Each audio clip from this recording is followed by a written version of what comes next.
start the race, guys. When I'm started, you have the race.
Welcome, welcome to the 2021 Concord Pacific Dragon Boat Festival Race Day.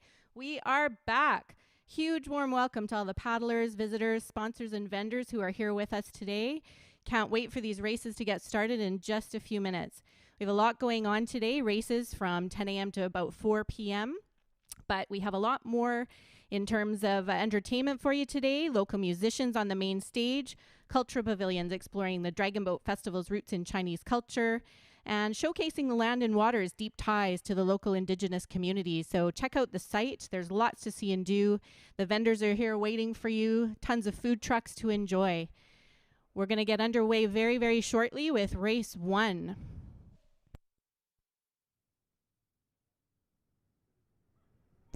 Most of our teams here today are local teams from around the lower mainland. We do have 1 or 2 visiting teams with you today. As you can imagine, the season's been cut short a little bit. People got back on the water starting in about June this year. So everybody's going to get the rust out with this first set of races in the heats.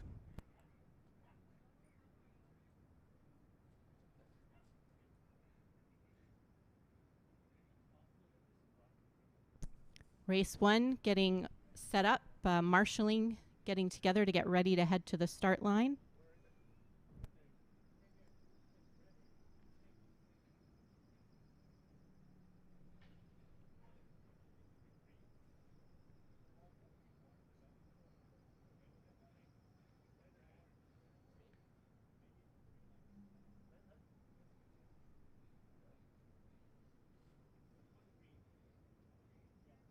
These races are going to be fast and furious today.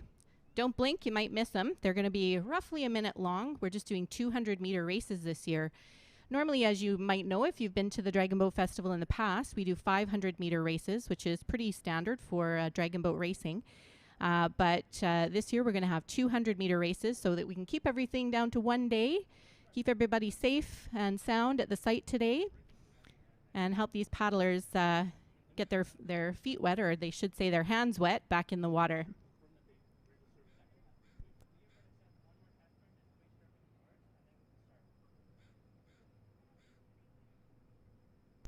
You'll see in the first heat races, in the first round of racing, you'll see teams of various levels. So there's some competitive teams, there are some recreational teams, all paddling together. And then as we move through the day, the races get closer and closer. So the competitive teams end up in certain finals. The recreational teams end up in certain finals as well. So it all spreads out through the day. Typically, you'll see that the fastest boats or the more competitive teams are usually placed in the center lanes. And the teams are all seeded based on essentially their competitiveness and where they're expected to end up in the final races as well. So then, as I said, the races become much more evenly matched throughout the day. Okay, the race referee has handed the race over to the starter, Madam Starter, and she has asked the boats to move up to the starting line. They must move together, slowly, calmly, so that everybody gets a fair start and arrives at the starting line roughly at the same time. This is a chance for the paddlers to settle in and get race ready. It is a dead start, so once all the boats are lined up together at the starting line in their lanes, there's about a 1 to 5 second limit or so on the race starting. If anybody does not line up properly according to the starter, they will likely be left behind. In this race, in lane 2, we have Gals on the Gunnel, a Dragon Zone adult team, Fort Langley Canoe Club Titanium, False Creek Masters, and Fort Langley Defiance. Gals on the Gunnel and Masters are adult teams. Titanium and Defiance are seniors teams.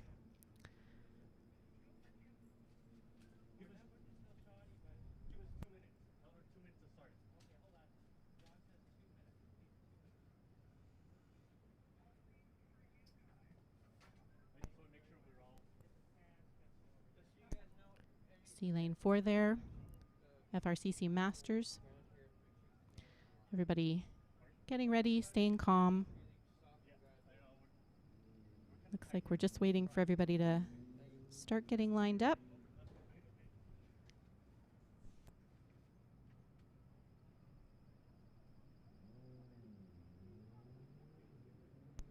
Beautiful shot of our course today. Everybody's going to be heading down towards Science World.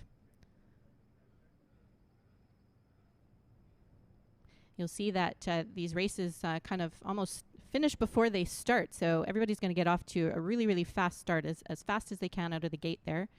They don't have much time to settle into a race pace as they would if it were a 500-meter race. So there's going to be a very fast start, a little bit of time to settle in the middle, and then basically a strong power finish. So they have to remain very competitive right through the end of the race.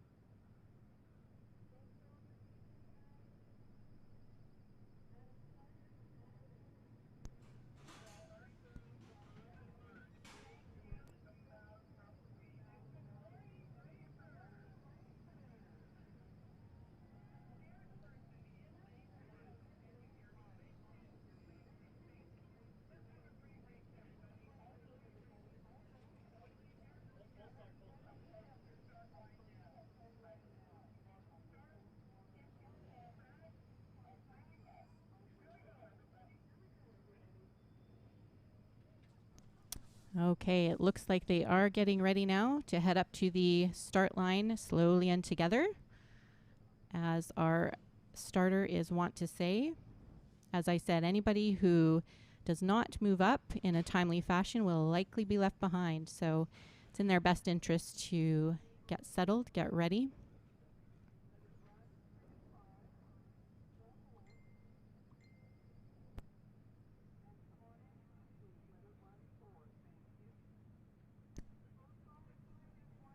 Looks like the water's pretty calm today. Should be a nice calm day for racing, especially right now.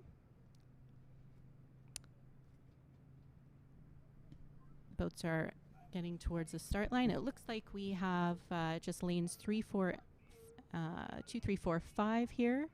So in 2, Gals on the Gunnel. In 3, FLCC Titanium. In 4, FCRCC Masters. In 5, FLCC Defiance. Be sure to cheer for your team. They can hear you. It's a very short course.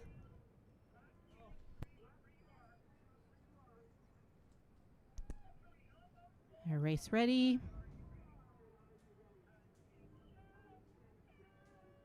And away they go. The first horn of the day has gone. Looks like FLCC Titanium has been off to a little bit of a lead in the start. Pretty evenly matched between lanes 3 and 4 with Fort Langley Titanium, False Creek Masters. Paddling hard. They're getting to the end of their starts. They're going to have to keep digging deep. Looking beautiful today. Off to a great start. Beautiful timing. Executing really, really well. Even in these first races, they need to give it all they've got. Already approaching the last 2/3 of the race. Going to have to dig really, really deep. So you might see the race pace pick up a little bit. Lane 4, Masters, False Creek Masters have upped their rate. Lane 3 is catching up. Is it going to be 4 or 3? They have about a seat. Looks like unofficially lane 4, FCRCC Masters, followed by FLCC Defiance. And here comes 2 and 5. Paddling hard. As I said, these races are fast and furious. Great first race.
Hi, my name is Danny Kwan.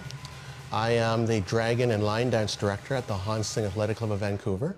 That's my official title.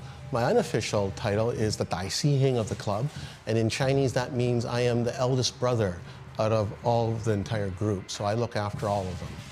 This year marks my 36th year at Hansing.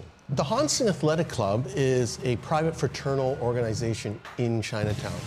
We're one of several what we call clan society associations.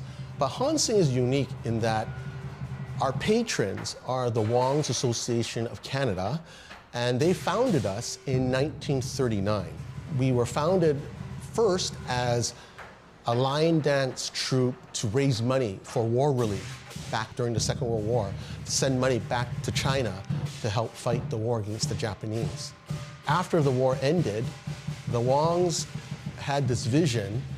Since they've already established this line dance group, why not build upon what they did a few years earlier? So they created this athletic club to also include other activities for their members to partake in, such as Chinese opera, drama, Chinese classical music, sports, and of course martial arts and line dance, which we consider as one department. Dragon and line dancing, as I understand it, goes back 2 millennia. Dragon line dancing symbolizes a very happy event that's about to happen. Line dance just symbolizes everything that is good happiness, fortune, everything you want in life. But, you know, I mean, it's just all rolled into this one dance that symbolizes all that. So the lion starts out sleeping. It slowly wakes up. It wakes up with a drum roll, with a series of drum rolls, and then it starts to preen itself, like as any animal would do after they wake up. They lick themselves, they clean themselves, and then they start to really fully awake. The lion wakes up. He sees that there's a lettuce offering for him on the bench, and so he now knows that that's his meal time. So he gets up, he cleans himself off, and then he does what we call his zhaoying. He does his approach for the food. And the Chinese also have a tradition that when you're offered something, you bow 3 times to whatever the offering is as a blessing. So, you know, the lettuce is there, the lion sees it, he looks around to see if there's any competition. When there's none, he bows 3 times to thank whoever put the offering there, and then he does his approach to pounce on the lettuce to eat. I hope to see several clubs like Han Sing, either in the Chinese community or outside the Chinese community, just keeping this tradition alive and continue to pass them on to the next generation of youth.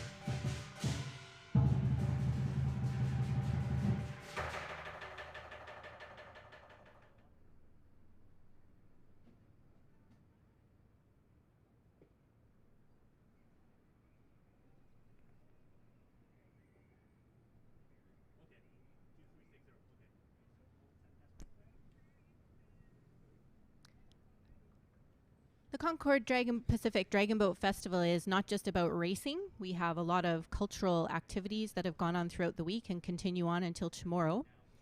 You can visit various venues around the town that we'll introduce throughout the day today, including the BC Sports Hall of Fame and the Chinese Canadian Museum. We had activities to mark the Mid-Autumn Festival at the Dr. Sun Yat-sen Classical Chinese Gardens. And there have been cross-cultural walking tours as well to explore the histories of different downtown east side communities, and a short film series within the Chinatown Society Heritage Buildings Association to share Chinatown Society-owned buildings' intangible cultural heritage. You've just seen a video about the Hongqing Lion Dance Athletic Club, which has been long been a partner of the Concord Pacific Dragon Boat Festival. Usually we'd have them here on site today, but for social distancing reasons, we have not had them here today, but we were happy to have them on film at least. Just getting ready for the women's division 200 meter qualifier race 2. And we'll be back in just a moment.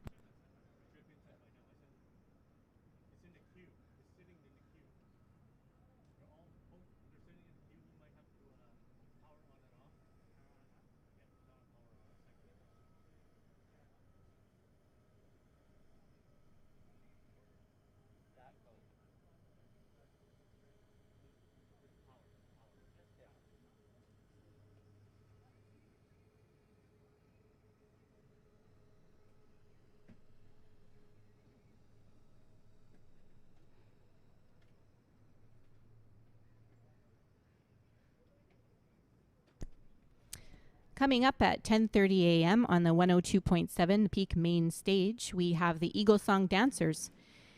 The Spakwuslolem, translated as Eagle Song Dancers, are members of the Squamish Nation, geographically located in what is called the Lower Mainland of British Columbia.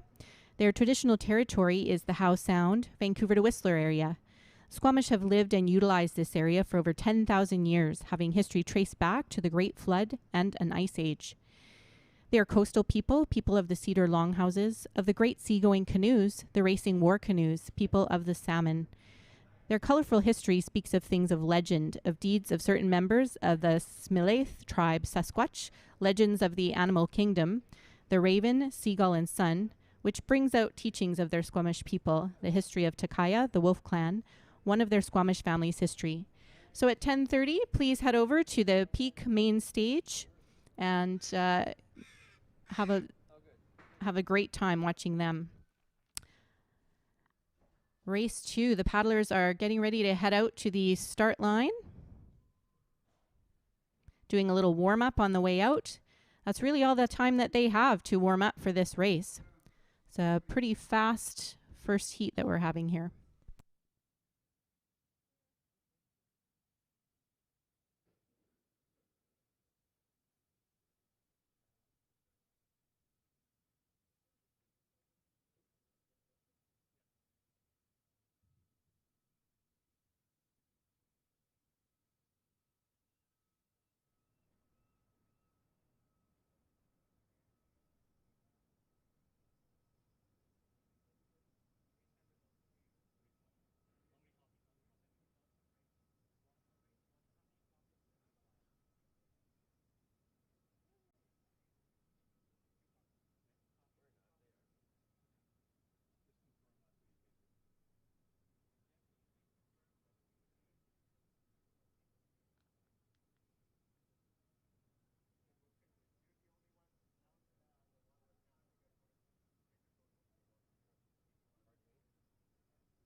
All right, more teams are heading out to the race course, getting their warm-up in. This is boat 5, FLCC race crew, getting ready for race 2 of the women's division 200-meter qualifier. Practicing a little start there, looks like. And settling in, having a chat before the race. Their caller or drummer, getting them all mentally and physically prepared.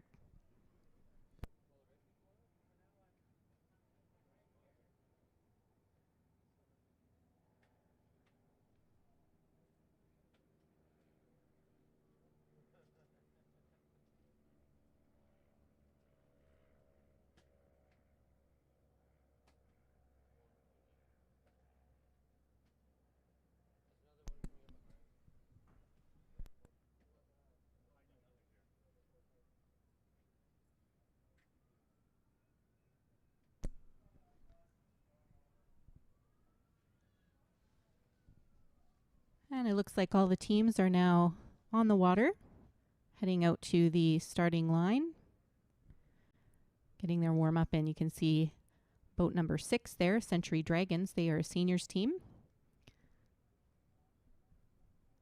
And you'll very shortly see boat number 4, Dragon Zone Fire Truck 0, competitive women's team.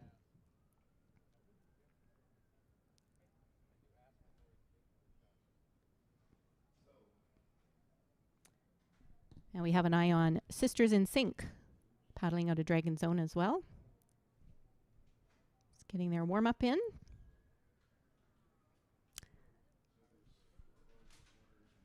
So the keys to a very short 200-meter sprint race are to have a great start, strong start, digging deep into the water, not letting up too much in the middle, and then having a really strong finish, really pushing and giving it everything you've got. Even in these qualifier races, the paddlers are really putting everything they have into it, leaving everything out on the water. So the warm-up is the only time, the chance that they really have to relax while they're out on the water.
And here comes boat 2. It's heading up towards the start line. They'll turn around and join the other teams, getting ready for the lineup. Race Marshal has the race right now, the Water Marshal, getting everybody lined up to prepare to head to the start line. Once everybody's arrived and the on-water Race Marshal is happy with their positioning, they will hand the race over to the starter. Here comes boat 2, Istanbul Breeze. This is a team of 25 Turkish women. This is their very first year paddling. And we want to give them a huge welcome to their very first competition, very first Dragon Boat Festival.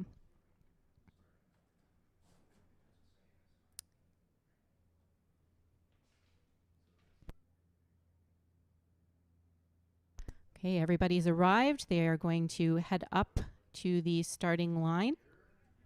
Again, slowly in together.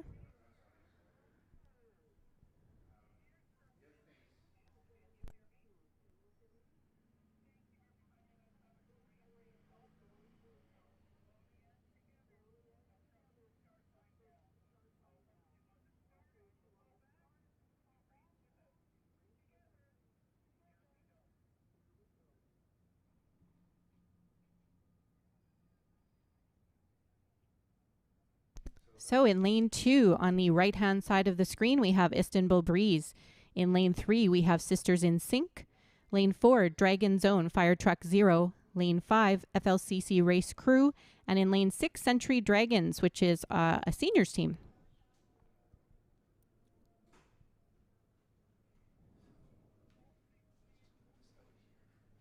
They're approaching the starting line.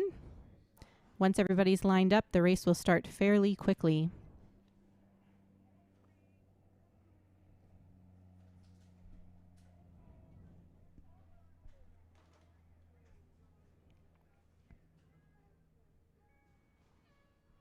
And they are off. Race 2 of the women's division 200-meter qualifier.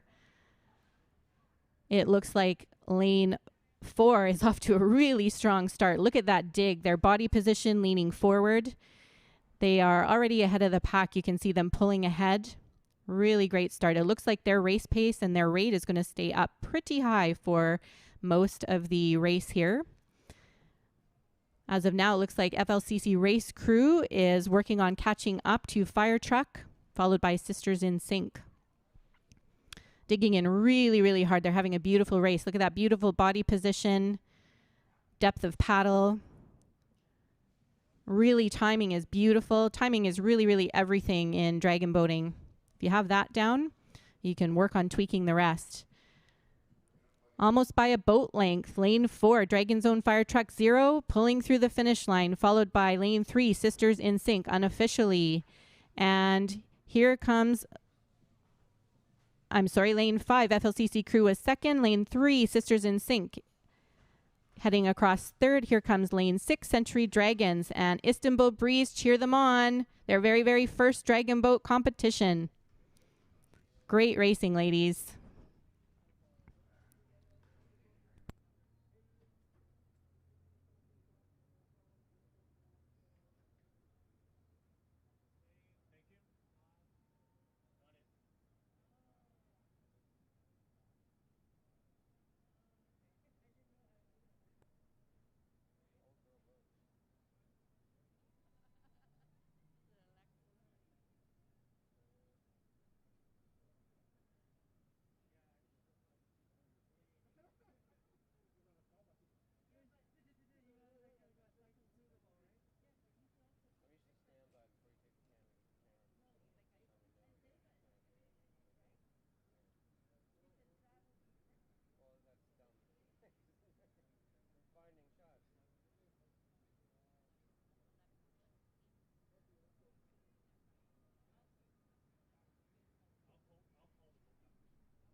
Where we live.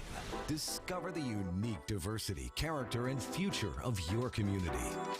We're at the Tour de Concord here in Metrotown. I'm with Peter Webb, the Senior Vice President of Concord Pacific. Now, Peter, tell me, how does this event kind of blend in with Concord Pacific's idea of building communities? Community is really what Concord is about. So for decades now, Concord's been building large master plan communities, which include park spaces and outdoor spaces and activity spaces.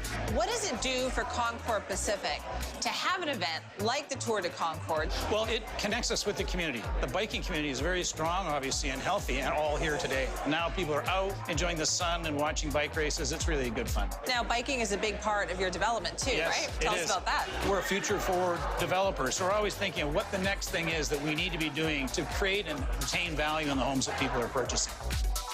Where we live. Your home. Your community.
way.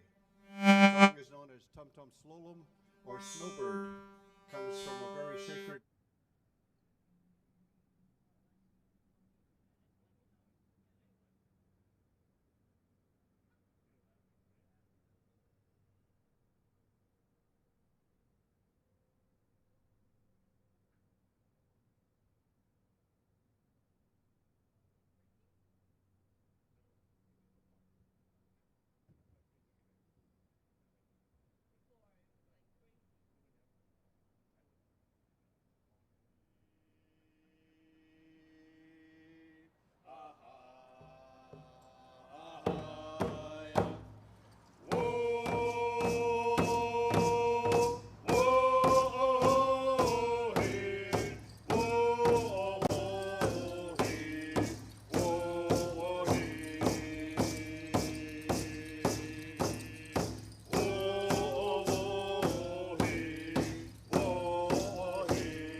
Yay! Thank you.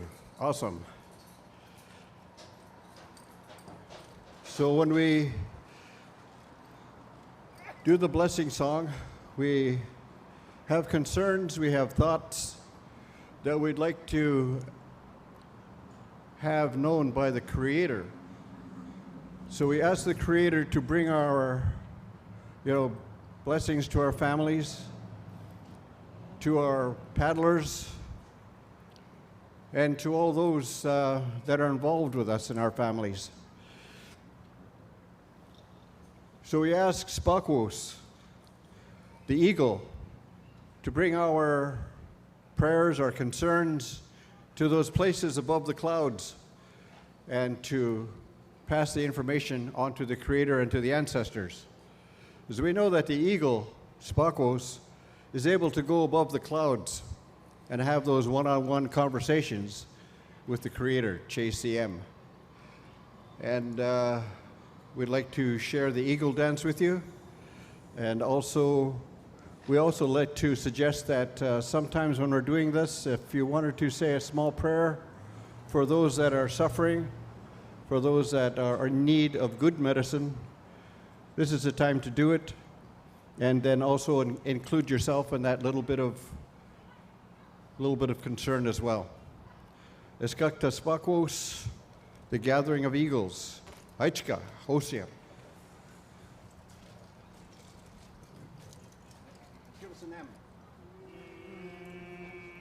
with an M. Oh, pretty good.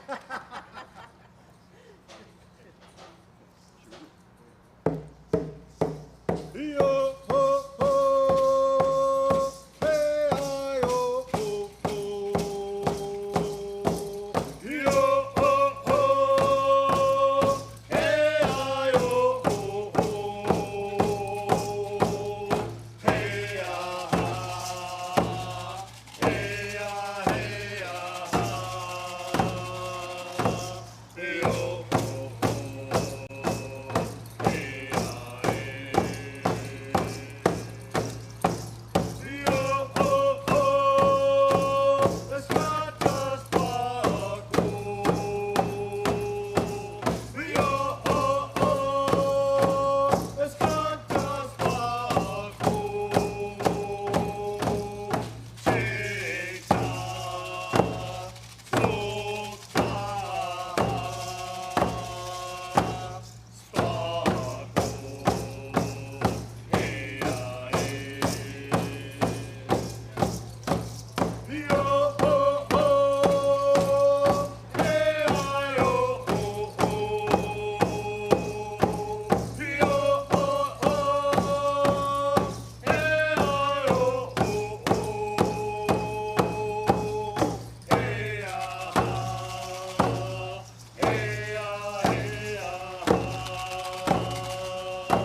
Yo, ho, ho, hey, ah, hey. Yo, ho, ho, it's got just Paco. Yo, ho, ho, it's got just Paco. Chita, Soka, Sparko, hey,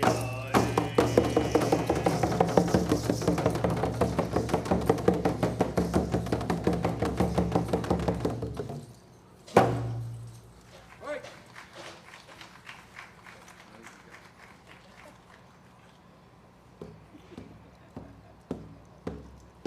Hop, hop, chee, hey, chaya. Hop, hop, chee, hey, chaya. Oh, hey, hey, hey, hey, chaya. Hop, hop, chee, hey, chaya. Hop, hop, chee, hey,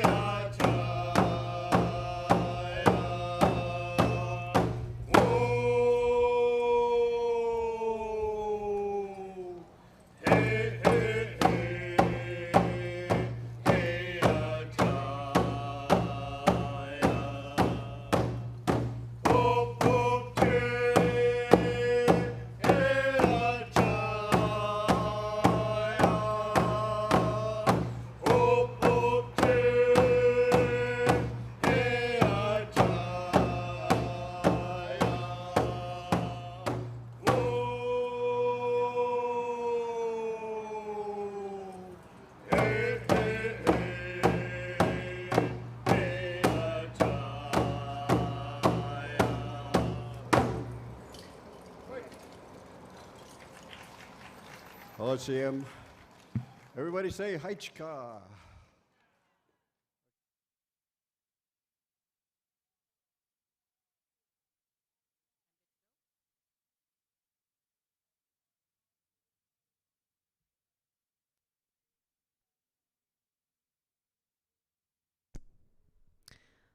All right, race 3, starter of the mixed division qualifiers, ready to roll. In lane 1, Dragons in Sight. In lane 2, RGL United. Lane 3, Starbucks Wave Runners. Lane 4, YG Team Canada. Lane 5, Pirates. And lane 6, Krosna. They are at the start and in the ready position, and away they go. Looks like everybody's getting off to a pretty strong start. We have quite a mixed group of teams here. Dragons in Sight is a blind and partially sighted team of adults and juniors. Very experienced teams in lane 2 and 3 that have been paddling for 21 years. Lane 4 is a pretty fun team. Lane 5 joins us from Fraser Valley. And lane 6 is a mixed group from Vancouver. Lane 4 and 5 battling it out as we are about halfway, almost 2/3 of the way through the race already.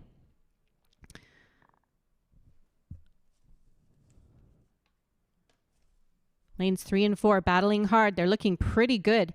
Lane 3, Starbucks Wave Runners really digging in, seeing if they can just take the lead, but I don't think they made it. Lane 4, YG Team Canada. Looks like unofficially they cross first, followed by lane 3, Starbucks Wave Runners.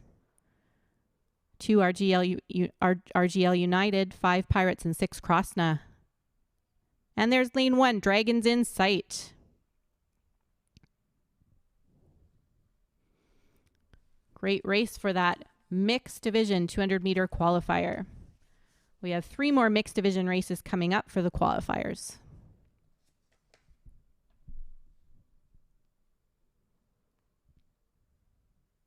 And you can see when the paddlers are finished, they're pretty spent. They've given it all they've got on the water, even in these qualifier races, because they want to advance to the finals of their preference. We'll have one more round of heats before the finals. So you'll see all of these teams again.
Let's go back to that little place where we used to go in the summer days. The lodge by the water's still my favorite place, and I could come every year and it wouldn't change.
And we are just getting ready here for race 4 of the mixed division 200 meter qualifier. The teams are on the water and heading out to the start line.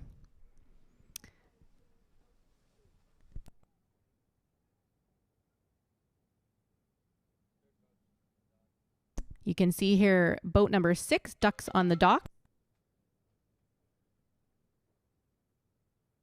And this is a team of Dragon Zone staff and some friends. Independent paddlers who just wanted to join the race but didn't have a team, so they joined the Dragon Zone staff team. If you get a chance, have a look at their jerseys. They're really fun. You can see boat number 1, Super Fun Dragon Boat. They're a rec team. They like to have a lot of fun. They're very social.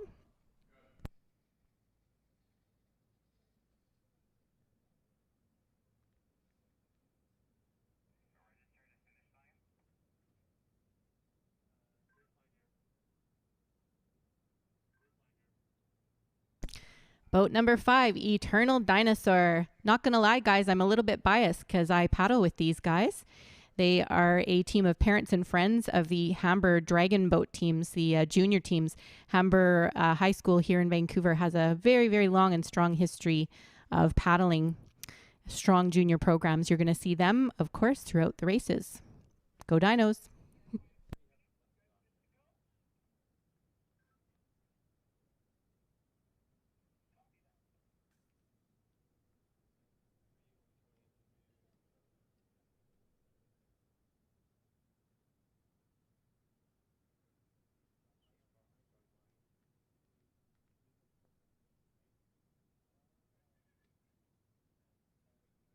And coming off the docks is boat number 4, Juice. This is a team of competitive paddlers. They had paddled on various junior and under 24 teams previously, and then decided to get together and form their own teams.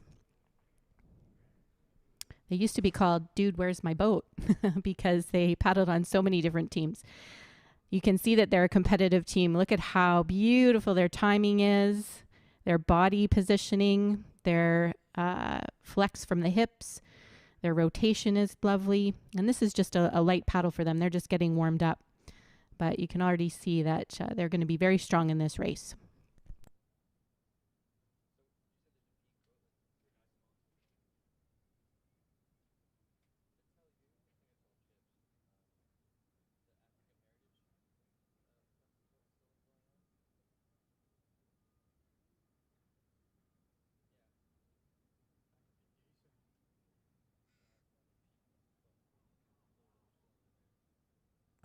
And here's boat number 3, just leaving the docks. They are Dragonheart Zero. They are an under 24 team as well. Looking good, nice and relaxed. Just getting warmed up here. So if you've never seen dragon boating before, you can see how high up the drummer or caller sits on that little bench. Normally during practices, they don't sit up that high, so they have to hold on pretty tight when they're actually in a race situation.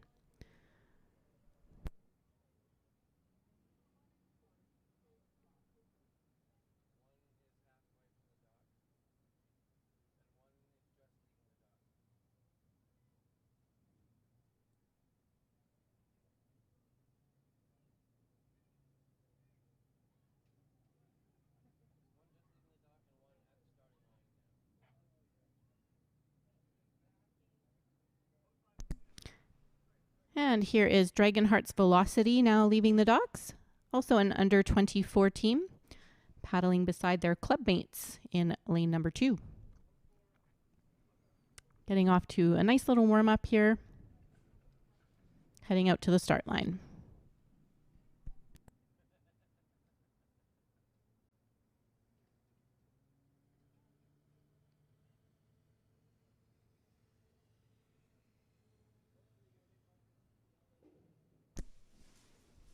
So dragon boating is all about timing and technique. It's a very, very technical sport. You can see that even when the teams are just heading out for a warm-up, they're paddling together, trying to have nice body positioning.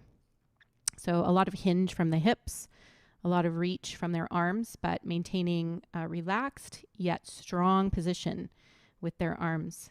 You can see on boat 2 here, the first paddler has a very nice A-frame position, and they are rotating pretty nicely to get a long first part of the stroke.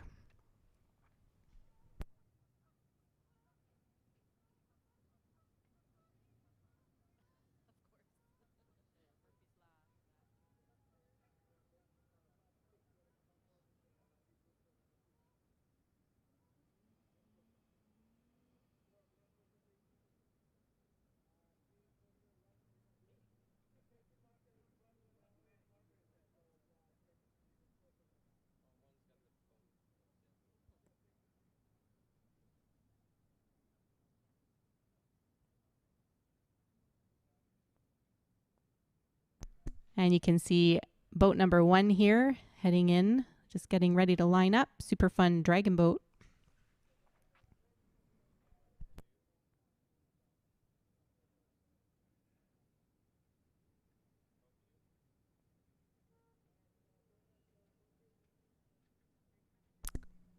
So everybody's now ready to paddle into the starting line. Just waiting for boat number 2.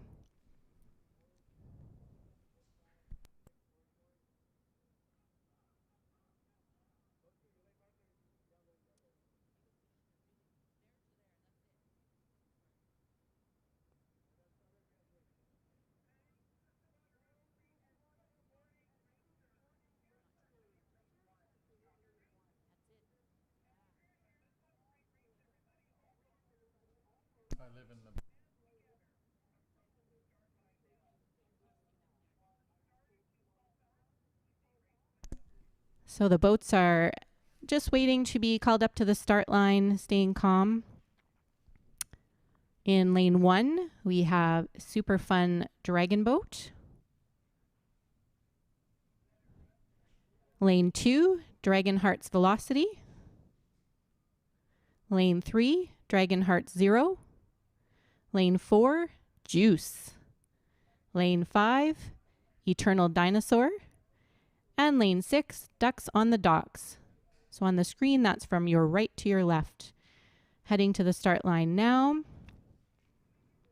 And once everybody's lined up, they'll hold and wait for the starter to call the start.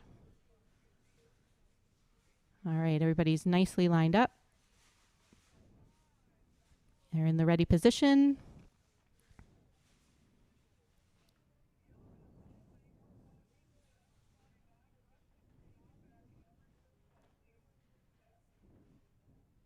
Holding hard. Oh, they're going to relax for a moment. Must need to rejig a little bit. Yeah, looks like boat 5 needed to back up a little bit. Everybody needs to be lined up really, really precisely to ensure fair races. So the starter will call them back and have everybody come in once again if everybody's not lined up in the way that she needs them to be.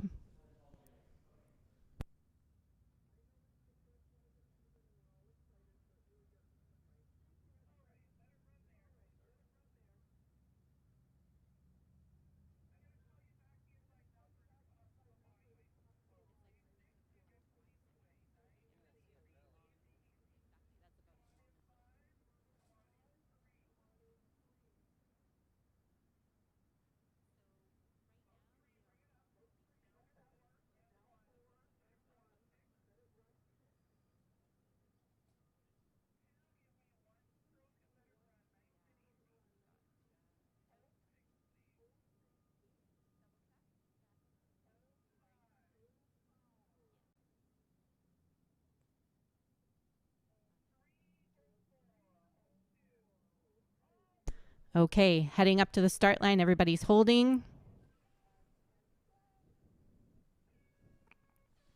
And they are off. Off to a very nice start. You can see lane 4, Juice, pulled out ahead. Already getting about a third of a boat length's lead. Looking very, very strong. You can see their white water ripping through. You can tell their speed and their rate is a little bit higher than everybody else. They're pulling ahead. They're going to be about a boat length ahead pretty shortly. Followed by Dragon Heart Zero beside them in lane 3, pushing hard. Digging deep, looking good. Lane 4, Juice. Looks like they're going to be first across the finish line by about a boat length. 3 is trying really hard to catch up. Dragon Heart Zero getting a good time. And here we go, unofficially. Lane 4, Juice, coming through in first position. Lane number 3, Dragon Heart Zero. Lane number 5, Eternal Dinos, followed by 6, Ducks on the Dock, 2 and 1. Very close for those last few positions there. Great race, everybody.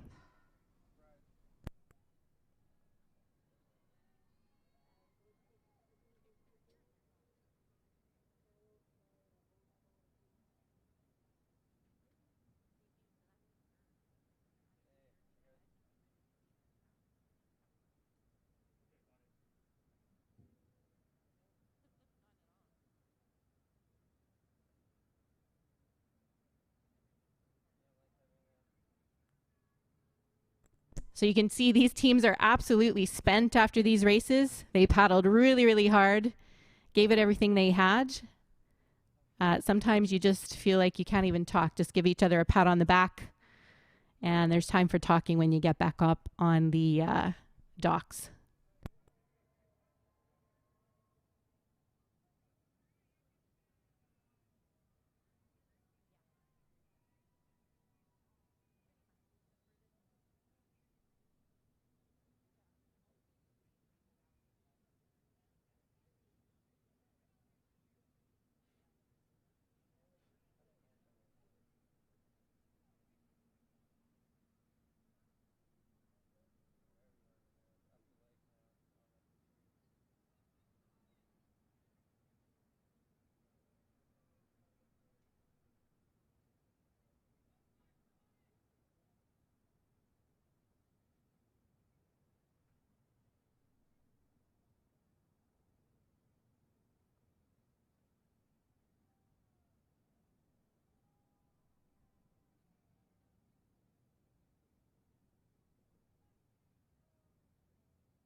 Where we live.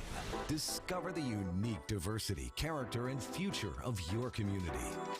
We're at the Tour de Concord here in Metrotown. I'm with Peter Webb, the Senior Vice President of Concord Pacific. Now, Peter, tell me, how does this event kind of blend in with Concord Pacific's idea of building communities? Community is really what Concord is about. So for decades now, Concord's been building large master plan communities, which include park spaces and outdoor spaces and activity spaces.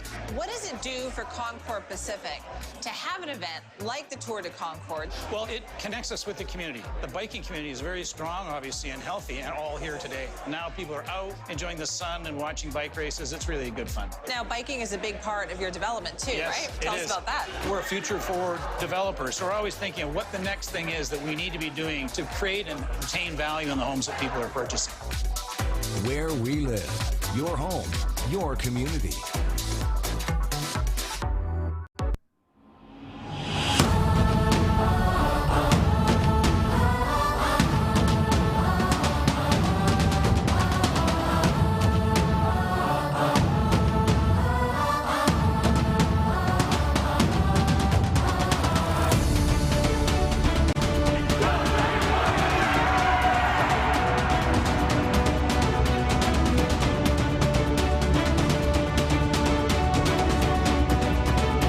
All right, let's start the race, guys. When I'm started, you have the race.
Let's go back to that little place where we used to go in the summer days. The lodge by the water's still my favorite place, and I could come every year and it wouldn't change.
Teams are heading out to the starting line. You can see boat number 2, Dragon Hybrids, an adult team from Vancouver, heading out, getting all warmed up for their first race of the day. Beautiful water conditions today. It's very, very calm. The tide is at about midpoint. It's not low, not high, so not too bad to be out there today. Not too hot of a day either. It's really nice when the weather's quite temperate. And there's boat number 3, Eternal Dragon. They are from Eric Hamber School, a group of junior paddlers.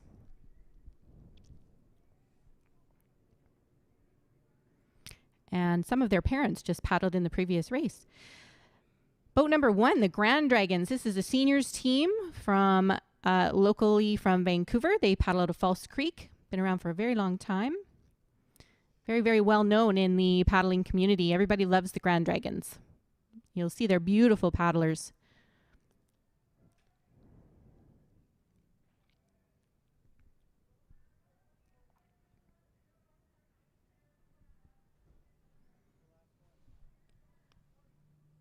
Everybody getting ready to head up to the starting line here. Getting marshaled in. And here comes boat number 2, Dragon Hybrids. Heading up to the starting line. Got a little False Creek ferry action in here.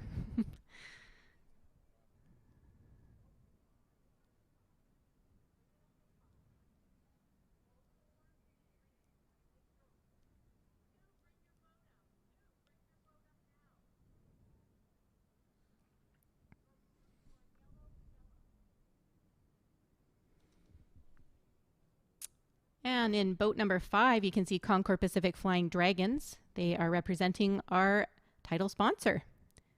And beside them, just to the left in lane number 6, Dogwood Nothing Dragons. They're a 50-plus team from Coquitlam.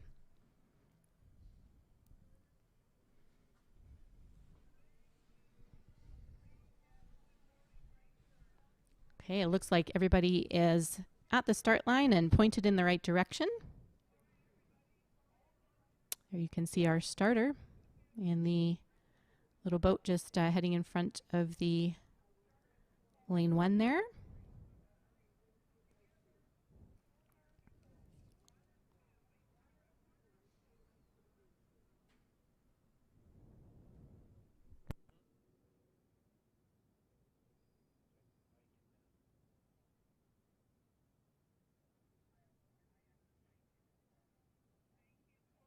So to recap, in lane 1, we have the Grand Dragons.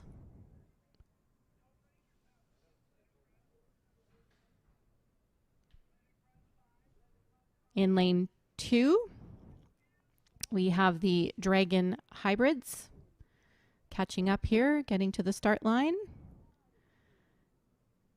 In lane 3, we have Eternal Dragon. Lane 4, the Has-Beens. Lane 5, Concord Pacific Flying Dragons. And in lane 6, Dogwood Nothing Dragon. So getting ready for race 5, mixed division. They are lined up at the starting line and holding for their start to call.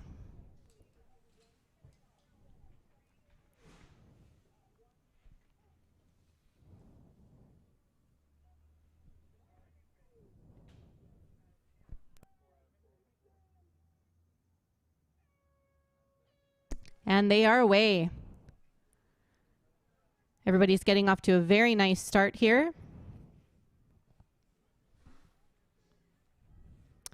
Looks like lane 4 is off to a very, very strong start. The Has-Beens digging really, really hard. And it looks like they've pulled out by about a half a boat length so far. Yeah, they are ahead of the pack, most definitely. Beside them in lane 3, it looks like Eternal Dragon, and in lane 2, Dragon Hybrids are fighting for second position so far. They are out ahead by about a boat length as we approach the finish line here. Lane 4, Has-Beens are first across the line. It looks like 5 is heading in second Concord Pacific, followed by 2 and 3, 2 Dragon hybrids, 3 Eternal Dragon. And coming across in lane number 1, those Grand Dragons. Give them a cheer. And here comes Dogwood, nothing Dragons. Great race, everybody.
So joining us here in the announcer's booth is MLA Henry Yao from Richmond South Centre. Welcome, MLA Yao.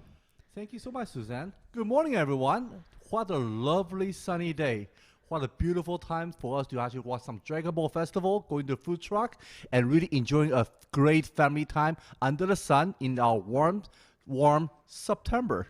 Absolutely. It's a beautiful day for it. We're really glad to have you here joining us. I know you've seen a lot of dragon boating, but I think this is your first time joining us at the festival. Absolutely, and it's the first time I'm actually calling a race, so I sincerely hope that you will teach me how to call this race properly. I'll do my best. I can see there's a lot of enthusiasm going around out there. I remember driving around and just see so many individuals getting ready, chit-chatting. It's such a great way for us to, really bouncing back from our pandemic. I know it's been a difficult time for everyone, but as Dr. Bonnie Henry mentioned earlier, outdoor activity is great for us to keep each other safe and really enjoy each other's company. Absolutely. Yeah, the teams have been back on the water since about June, so this is their first big race of the season. So they're getting the rust out and really enjoying being on the water. That's awesome. And if everybody don't mind me to do a quick advertisement, remember, get yourself vaccinated and get your vaccination card so that way we can all recover together and have a prosperous 2022. That's right. Hopefully next year we'll be back to normal, have our bigger festival, international teams joining us. Today we have 35 local teams. One from the island, so they're our honorary visiting team today. Oh, nice. Yeah, and certainly in Richmond, there are a lot of dragon boat teams that practice out there, and normally we would have a Steveston festival as well. Oh, okay. So hopefully next year we'll be back to Steveston too. Of course, I don't want to show any personal bias, so I wish everybody a lovely race. Of course, go Richmond, go. Absolutely. So we're just getting set up for race number 6 here for the mixed division 200-meter qualifier.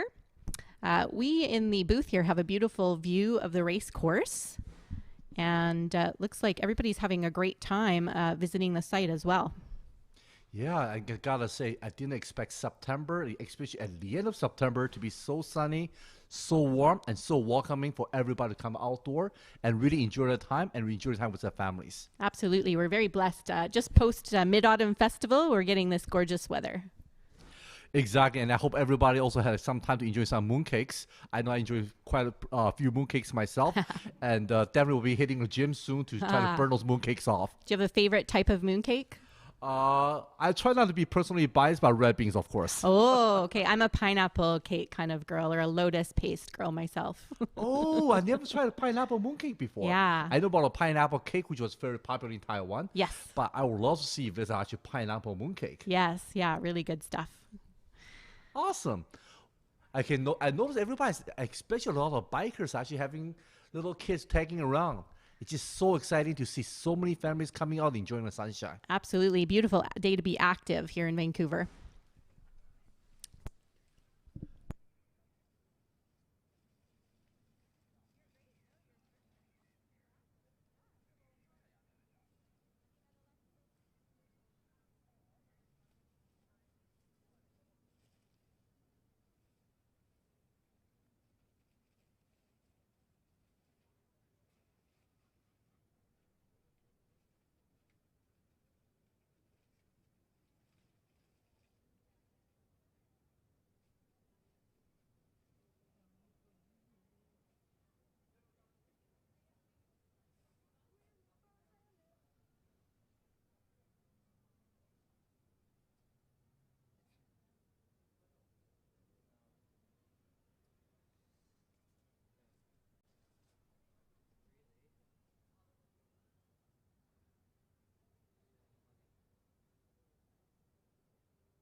You are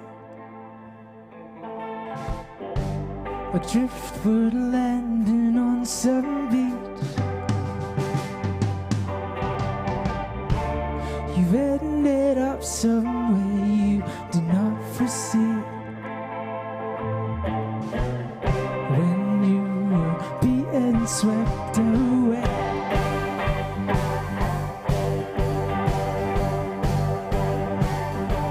So every day and all at once you tumble farther down inside of yourself,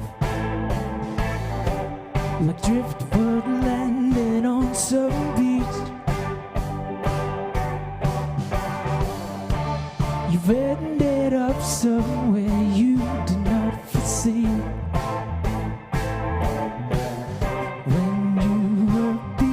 Swept away.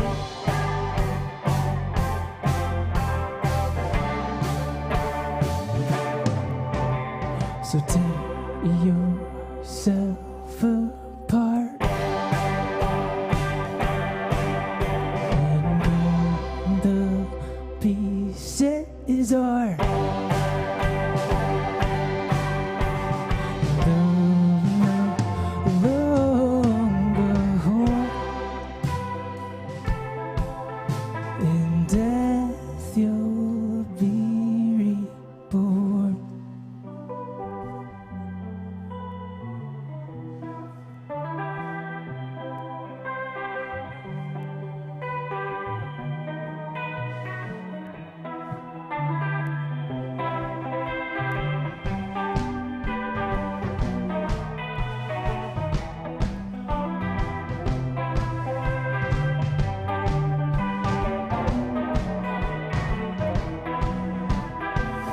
like autumn's yellow leaves shaking in the cold, falling from their branches, rotting down below.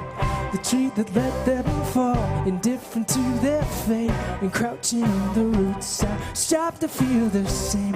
Everything is right, everything is fine. They've been a part of something that's a rise. Oh no, no, that's what everyone says.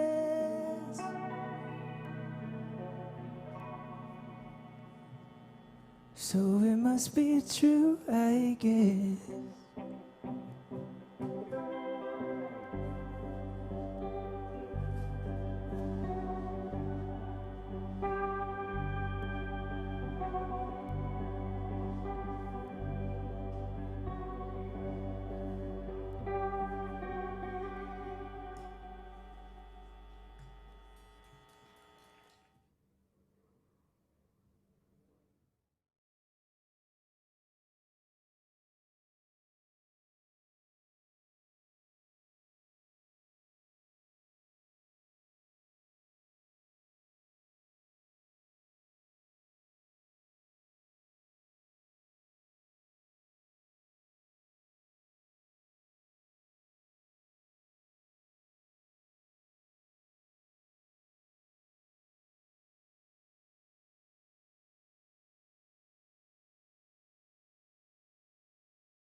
This is incredible. Like, it's an all-adult camp, and I believe they are competing with the number 4 as a team.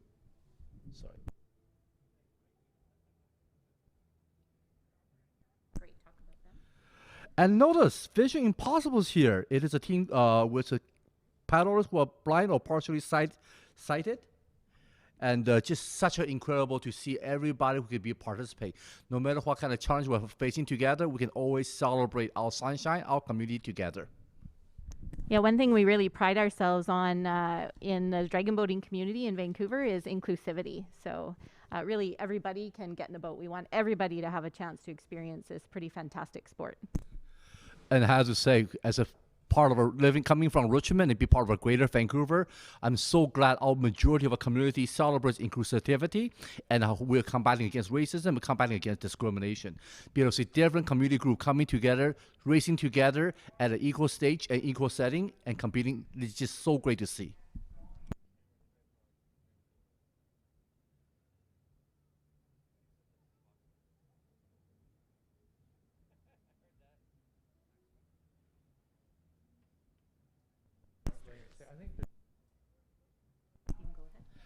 Oh, I noticed we have visitors, Mid-Island Masters, visiting from Vancouver Island. We want to take a moment to welcome them to our beautiful, lovely Vancouver.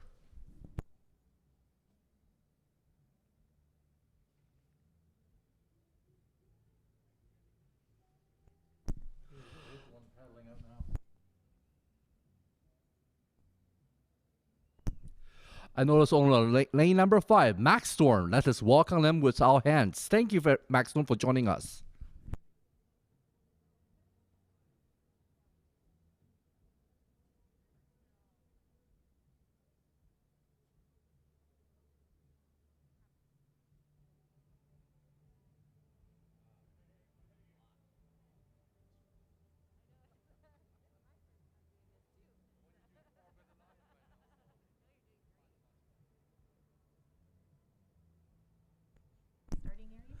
Well, on lane number 2, Dragon Hearts and friends are paddling in right now.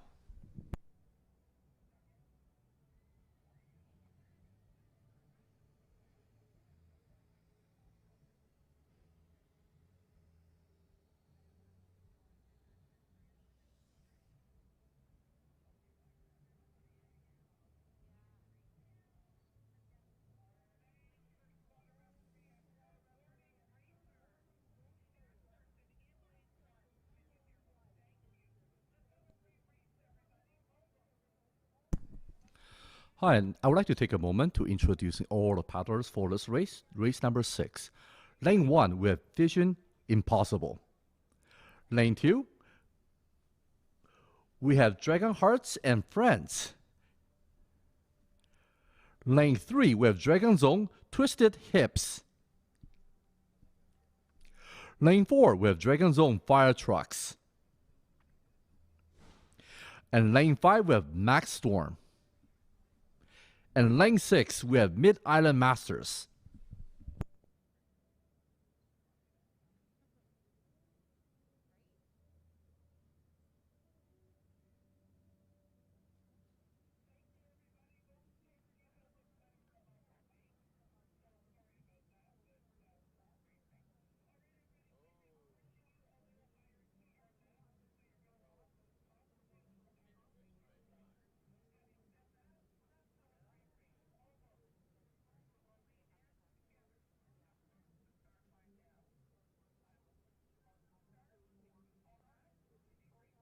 So the teams are just getting ready to be called up to the start line. It looks like everybody's just getting ready to get in position right now. That's right. So they're going to be called up to the start line together, and it's very important that they go slowly together. The race starter wants to see everybody have an equal chance at a good start. So once everybody's in line, then she will call the start within 1 to 5 seconds of everybody lining up. I'm so glad to hear that. And of course, we also need to focus on water safety as well. Exactly. Yeah, everybody stays in their lane. We are actually doing physical distancing before it was cool. It's we literally have a 2-meter clear water rule. So I love we have a dragon boat physical distancing.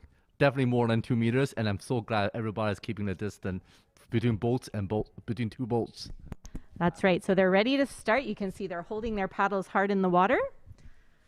And you have the race once they're ready to go. Looks like everybody's getting excited.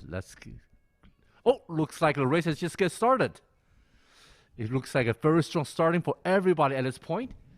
And looks like our number 4, Dragon Zone Fire Truck, is taking the lead at this moment. I gotta say, the race looks very intense. I noticed the number 3, Dragon Zone Twisted Hip, is also catching up as well. It has been a very tight race at this point, and the lane number 4, Dragon Zone Fire Truck, is definitely paddling hard forward as number 1 at this point. And we'll notice Max Storm is also catching up as well. Wow, the race is going really fast, and I have to say the Dragon Zone Fire Truck on lane number 4 is taking a major lead at this point. Oh, they're coming closer and closer to the finish line. And we have number 1 from lane 4, Dragon Zone Fire Truck. And then we have Max Storm, number 2, and Dragon Zone Twisted Hip, number 3. And of course, our Mid-Island Master is coming number 4. Number 2, lane 2 on number 5 is Dragon Hearts and Friends. And Vision Impossible coming in as we conclude the race. Thank you, everybody. That was a lovely and very intense race. Thank you so much, MLA. You did a beautiful job. You can stay here all day. Thank you very much for having me. This is such a lovely experience, and really looking forward to next year as well. And I'm really hoping next year we'll have a full race, and this will be a lovely event and packed with people all coming out together, celebrating us overcoming the pandemic. Absolutely. We look forward to having you here again next year. Thank you again, Suzanne. This is a lovely opportunity. You're very welcome.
Strangers to each other and ourselves.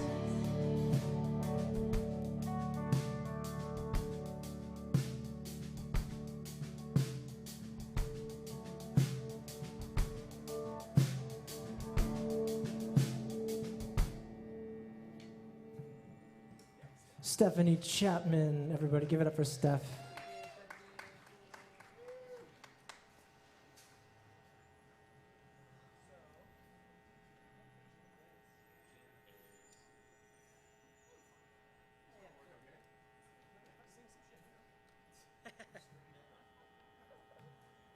So yeah, we've got a record coming out, I think, next month.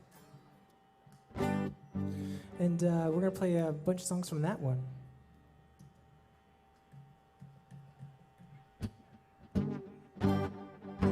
This one's called Gin Fizz.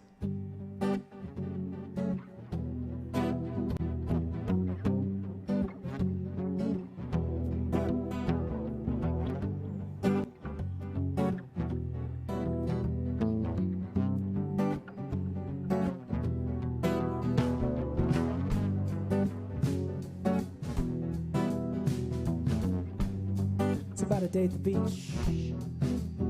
I guess today's kind of a day at the beach. It counts. Here we go. Oh, look at the lies that we've built and must fill. Face on a carton. I don't know if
stars who stand right around the boat, shivering lightning with the whispers of skin to glow on the beach in the world. I can recall every time. I can recall every time. I can recall every time. I can recall every having a better time. I can recall ever having a better time.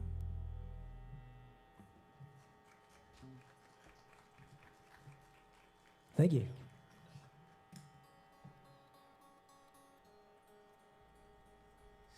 All right, up next, we got a song called Blushing Autumn, which I think is going to be released in about 3 weeks.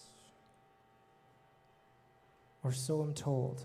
On the bass guitar, everybody, we have Marcus Abramczyk. Can we get a round of applause for Marcus Abramczyk?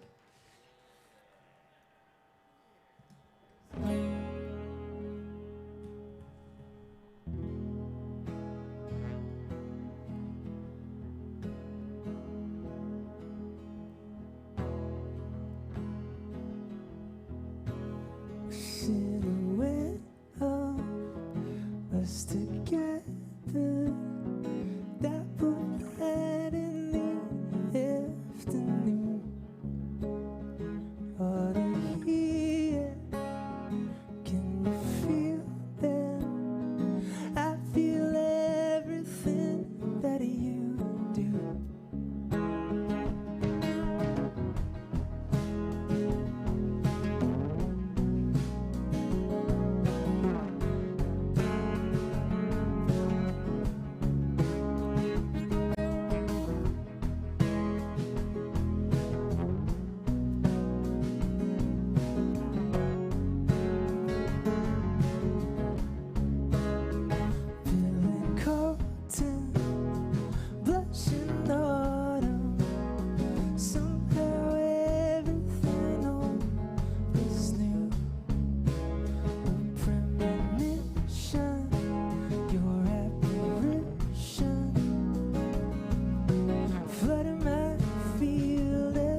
All right, we are getting ready for the women's division 200-meter round 2.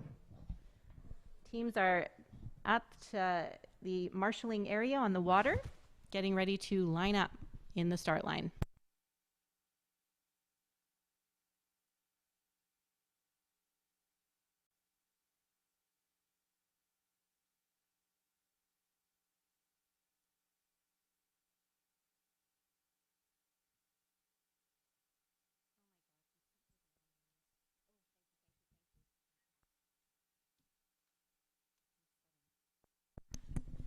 So in race 7, women's division 200-meter round 2, we have in lane 1 the Century Dragons. Lane, it looks like we might be missing lane 1. Lane 2, FLCC Titanium. Lane 3, Dragon Zone Fire Truck 0.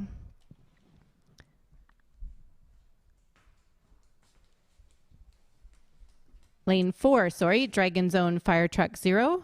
Lane 5, Gals on the Gunnel. And in lane 6, Istanbul Breeze.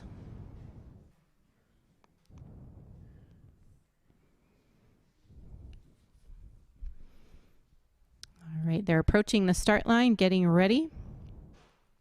So you're going to see a lot closer races as we move through in these next round of heats here. Just waiting for a couple boats to shuffle up here to the start line.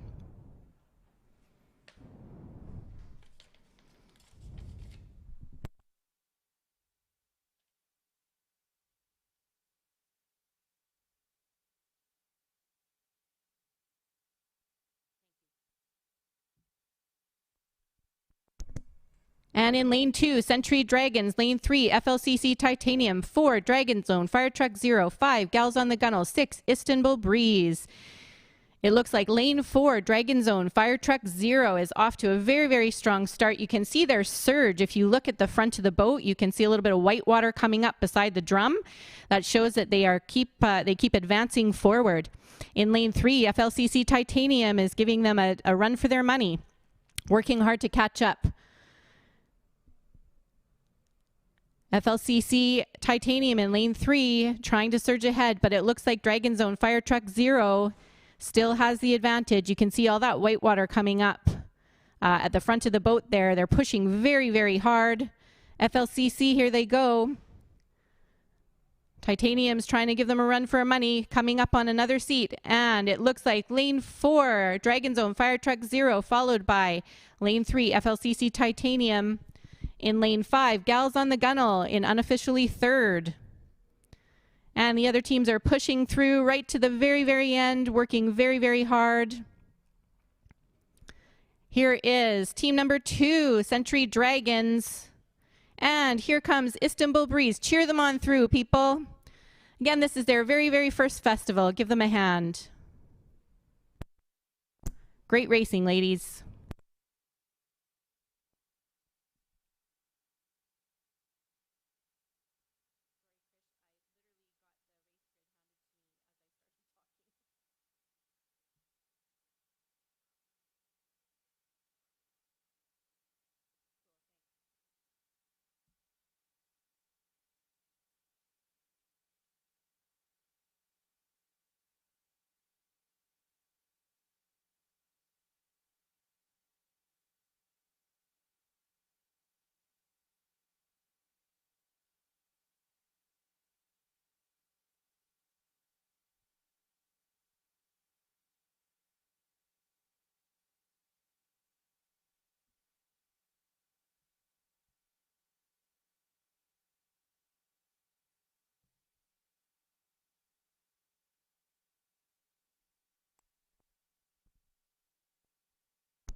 So in between races, head on over to the festival site and catch some of the wonderful programs we have going on.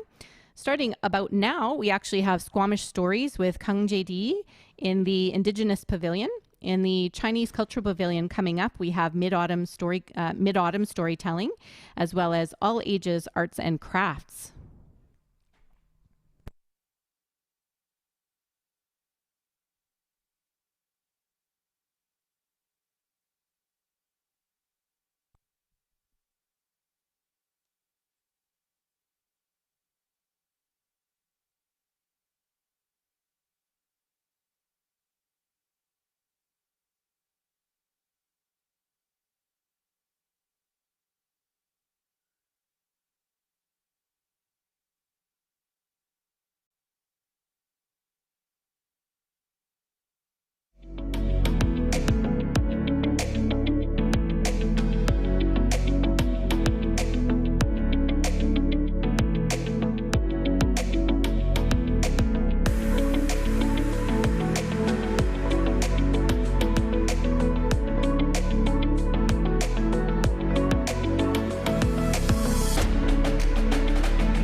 Let's go back to that little place where we used to go in the summer days.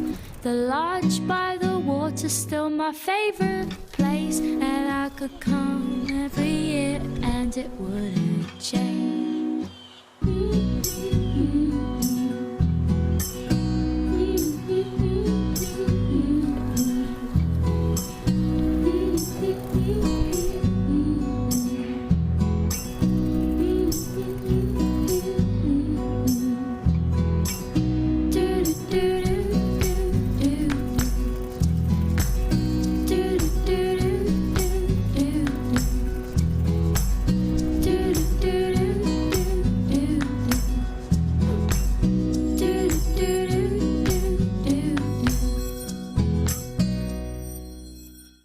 Where we live. Discover the unique diversity, character, and future of your community. We're at the Tour de Concord here in Metrotown. I'm with Peter Webb, the Senior Vice President of Concord Pacific. Now, Peter, tell me, how does this event kind of blend in with Concord Pacific's idea of building communities? Community is really what Concord is about. So for decades now, Concord's been building large master plan communities that include park spaces and outdoor spaces and activity spaces. What does it do for Concord Pacific to have an event like the Tour de Concord? Well, it connects us with the community. The biking community is very strong, obviously, and healthy, and all here today. Now people are out enjoying the sun and watching bike races. It's really good fun. Now, biking is a big part of your development, too, Yes, right? Tell us about that. We're a future-forward developer, so we're always thinking of what the next thing is that we need to be doing to create and obtain value in the homes that people are purchasing. Where we live. Your home. Your community.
Thank you very much, everybody. See you later.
And you can see a beautiful shot of team number in boat number 2, FLCC race crew from Fort Langley.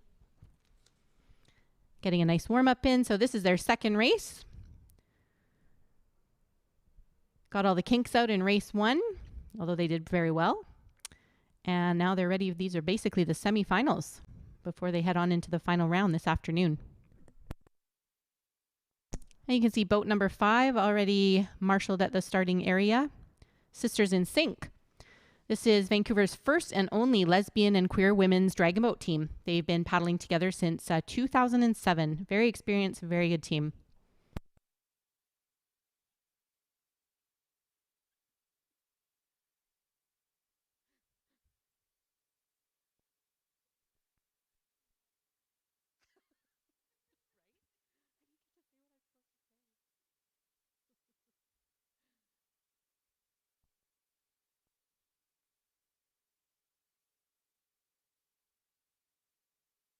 Team's looking nice and calm, just settling into the starting area here. Coming around the bend, team in boat number 3, FLCC race crew.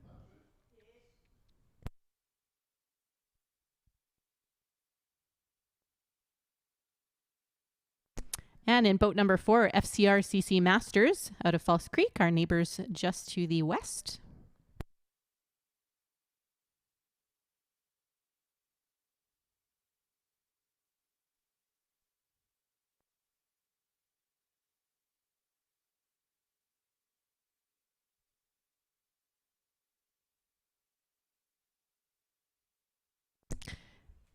And in boat number 2, FLCC Defiance beside their Fort Langley club mates in lane number 3.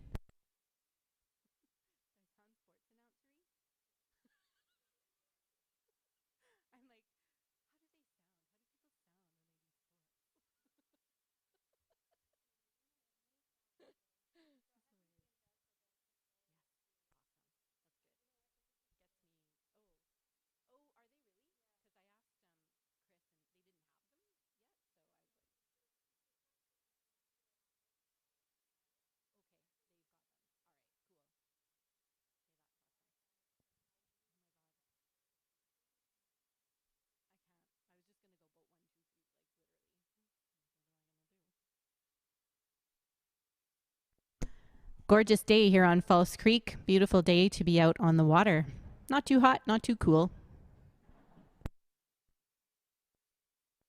Looks like everybody's in the marshalling area at the start line, getting ready for their start to be called. Holding hard. And they're away. Pretty even start across the line here. Looks like FCRCC Masters might have a little bit of an edge so far, but lanes 3, 4, and 5, or excuse me, 2, 3, 4, looking very evenly matched so far. Lane 4 looks to be pulling ahead just a little bit. FCRCC Masters out of False Creek. Everybody looking really great. Beautiful timing, nice body position, hinging hard, digging deep.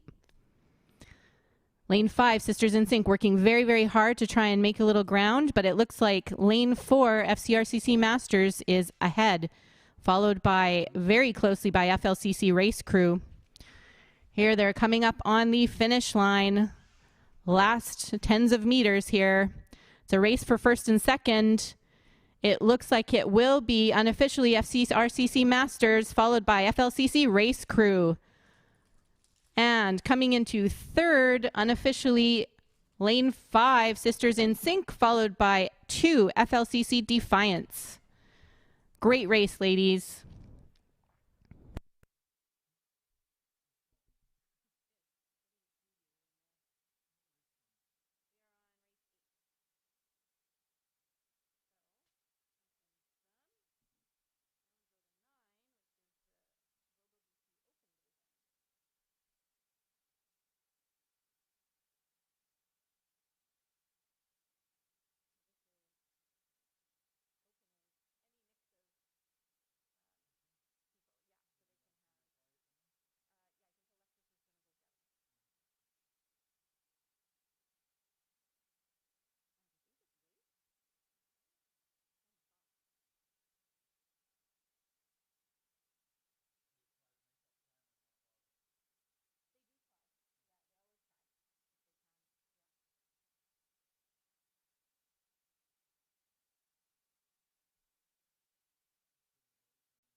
And here comes the dragon, everybody. The Hanxing Athletic Club is coming your way with their dragon dance. Going down the seawall now. So have a look for them as they're coming down the seawall and onto the festival site.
around the festival site.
All right, so we're getting ready for race number 9, the Open Division 200 meter Global BC Open Cup.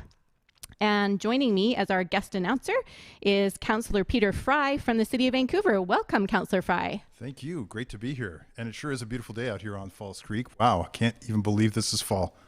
Right? September, who knew we could have such beautiful weather? Pretty pleasant. I got to say, this is what reminds us of why we live in such an awesome part of the world. Exactly. Yeah, we couldn't be happier to be here having this festival. Later date, but beautiful time. Yeah, no, it's fantastic. And there's so much great stuff going on right behind us here at Pacific Boulevard at the actual festival side of things, too. There's a lot to see and do. Looks Absolutely. Really exciting. Yeah, exactly. Action on the water and off. Yeah, I understand Children's Takaya will be featured just coming up at 12:30 in the festival grounds there. Exactly, yeah. So watch a race, catch some performances. It's a beautiful day to do it. Yeah, the Indigenous Cultural Pavilion has a lot of great programming. I also see on our notes here, 1 p.m. Robbie George will be telling Tsleil-Waututh stories. Correct, yeah. You don't want to miss it, for sure. Yeah, right on. Great. Well, it looks like the Open Division boats are really lined up at the start line already in boat number 3. Oh, so that's FLCC Defiance. Defiance. Oh, that's okay. So and that's they're off. Yeah. Oh, and they're off. And wow, and they're off. Look at that.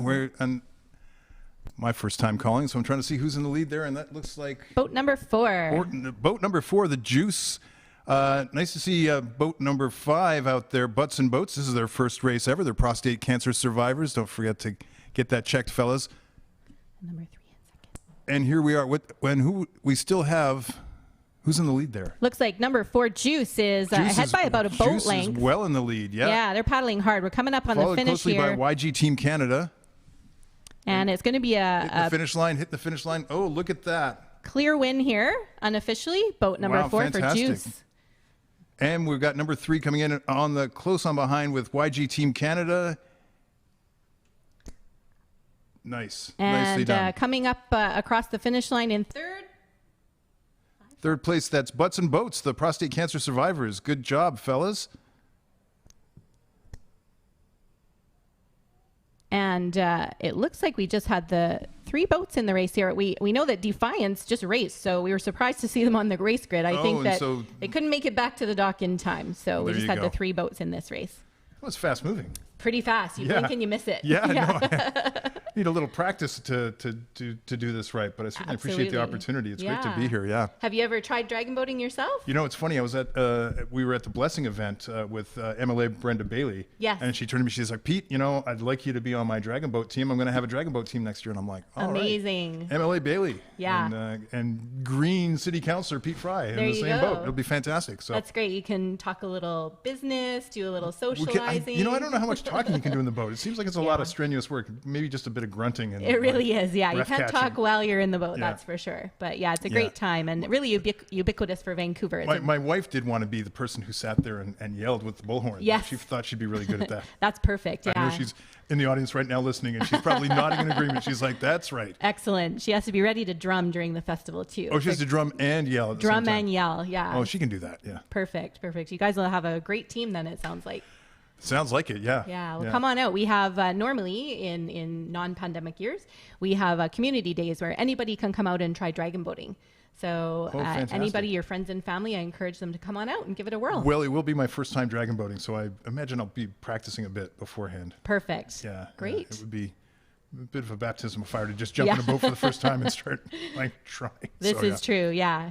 Usually teams get about 6 to 8 weeks at least before the festival to do some practicing. So well, and I understand it was a bit of a scramble to get this event off the ground in such short notice. So kudos to the organizers. A really fantastic job to see this happening, on such short notice in a pandemic, meeting all the sort of special criteria.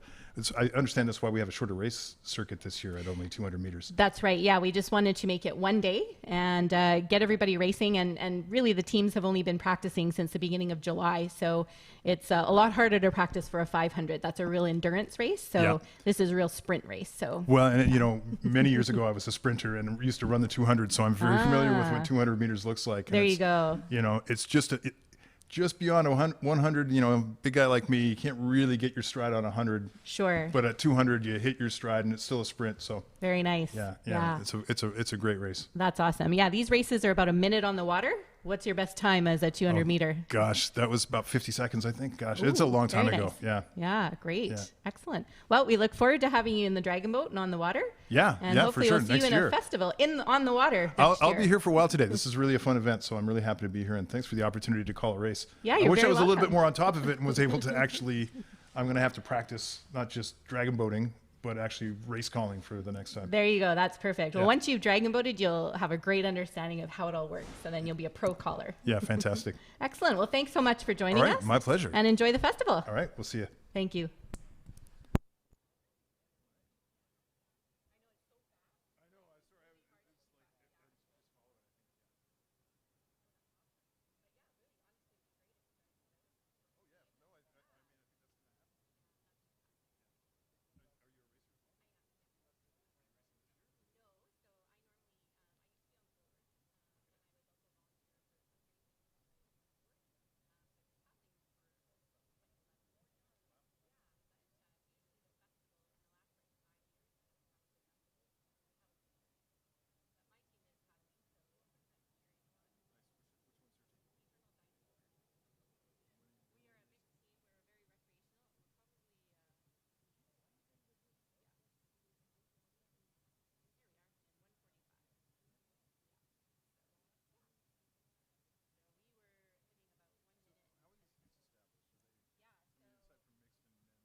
Hi, my name is Danny Kwan. I am the Dragon and Line Dance Director at the Hansing Athletic Club of Vancouver. That's my official title.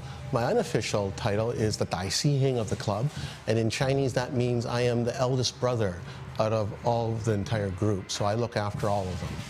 This year marks my 36th year at Hansing. The Hansing Athletic Club is a private fraternal organization in Chinatown.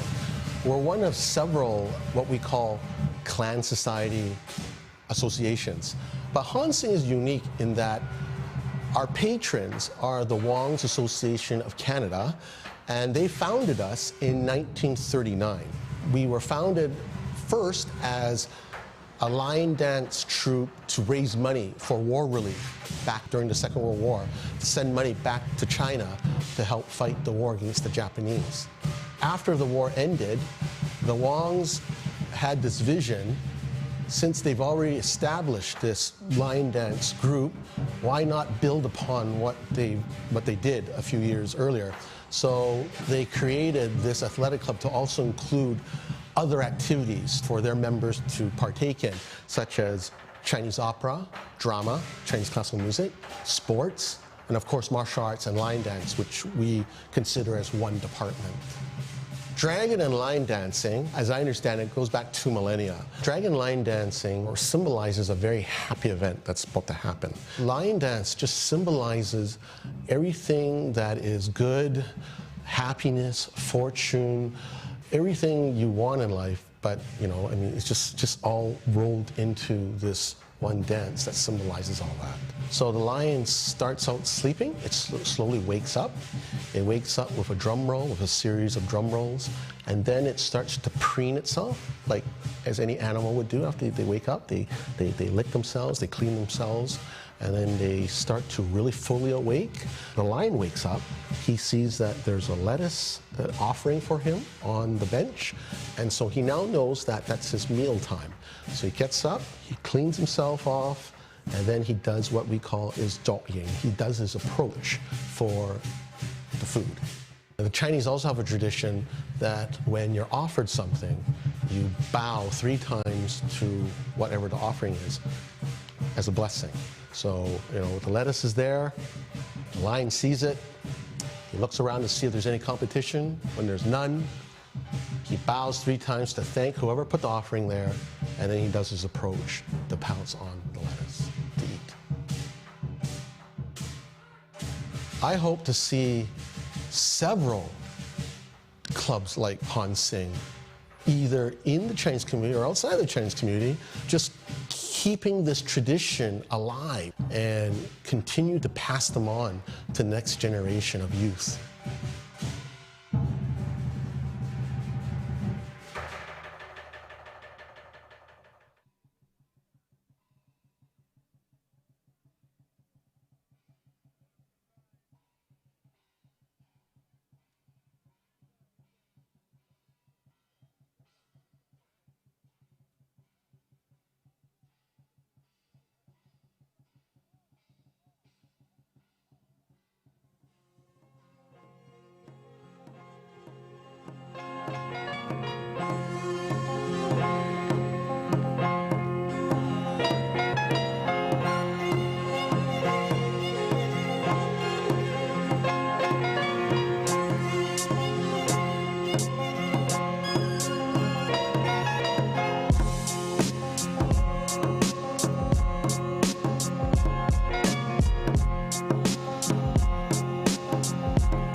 our first grandmothers comes from the inlet.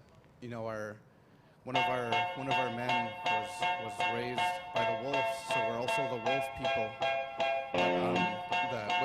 With our woman, our first grandmother that comes from the ocean, you know, she was our first grandfather. I was wondering why he was the only one that for the wolves that he was raised by.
I think it was 3, but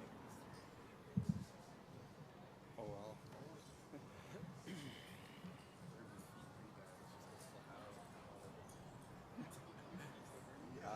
Wolf next. Huh? Just wear your shoes? That's fine. We're supposed to be for 50 minutes, so we gotta... Wolf. Then, I guess all 3 of you guys going? The person in the back, go first. Huh? 3's good. Just whoever's in the back, just go first and go from back to front. Huh? Yeah. So Caleb, then Nick, then Les. So the next song that we're gonna sing is the wolf song. And like I was saying, the wolf has big meaning to our people. It's we're Tsleil-Waututh, we're people of the inlet, but we're also the wolf clan. And I was sharing a little bit. Our first grandfather was raised by the wolves, and he grew up with the wolves, and he learned from the wolves, and he learned everything he can from the wolves. And then that's when he dove into the inlet and grabbed some of the mud and laid it on the ground and found our first grandmother, and we started to grow from then. So the wolf song is the next song that we're gonna sing.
So the next song that we're gonna sing is gonna be our warrior song, our Black Hawk song. And there's two parts to the Black Hawk. There's the two songs we'll sing. We're gonna sing Black Hawk, and then we'll sing Lost Love.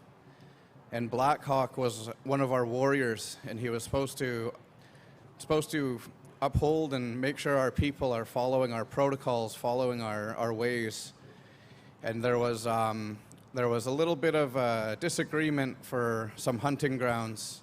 And maybe it could have been the hunting grounds here, because this used to be one of the areas our people would come and they would hunt deer and elk and moose, and they would come here. And this was one of the areas we would hunt as well, where we're standing today. And so the next song that we're going to sing is our warrior song.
I'll just catch my breath for a second here. Oh well. So that was our warrior song. That was Black Hawk. He was kind of, I shared a little bit before. He was one of our warriors, and he was supposed to uphold our laws and our protocols and our ways and our teachings. And against our family and against the family of his wife, they went ahead and got married and started a family. And our two families were in a disagreement. And in the olden days, family would bring their family to each other, and they would do a marriage that way. We wouldn't pick who we would marry. Our family would pick who we marry because of the bloodline that we have and the things that we come from and who we are. So in the olden days, when these songs came about, he had to follow our rules, follow our teachings, and he was one of our warriors, and he went against the rules. Our families came together and they said, no, you guys can't get married. You guys are not going to get married. And they went ahead and did anyways. So he said, okay, and his grandfather, great-grandfather, and the elders and the matriarchs got together and decided on what he has to do as a warrior, supposed to protect our ways. So you're going to go to their family, and you're going to say and do whatever they say to restore our family's name, not to bring shame to our family. So he went to their family and asked them, what can I do to restore our family's name and our family's trust so we continue trading things and coming together and sharing meals? So the family from the wife said, okay, what you have to do to restore your name is death. You have to die. We're going to kill you. And he said, okay, but before you kill me, can I do my song one last time? So they said, okay. And then on the song, it sounded like the drum beat,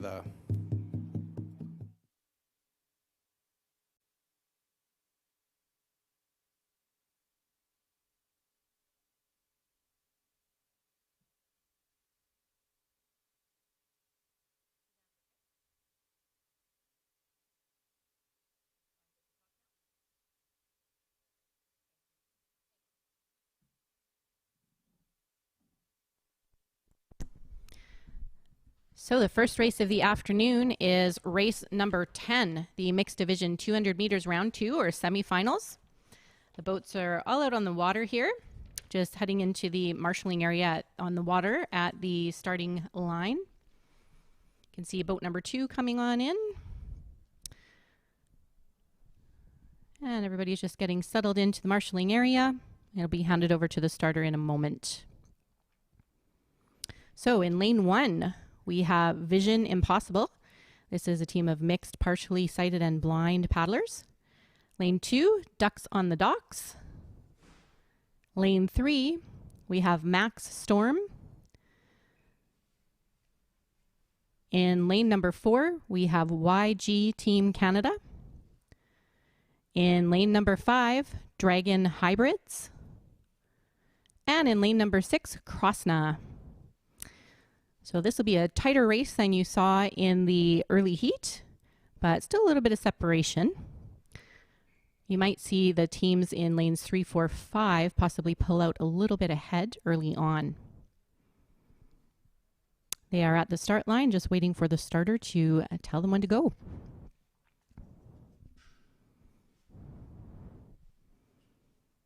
Holding hard, getting ready.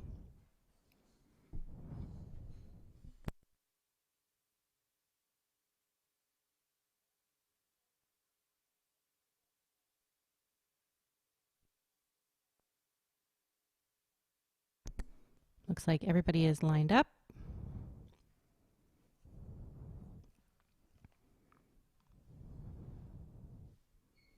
And they are off. Getting those first few fast and furious strokes in. Lane 3, Max Storm looking good. Strong start there, as is YG Team Canada in lane 4. Lane 2 pulling out beside lane 3. It looks like 2 and 4 have the lead so far. Lane 4 particularly is getting out ahead a little bit, working hard to keep that pole position.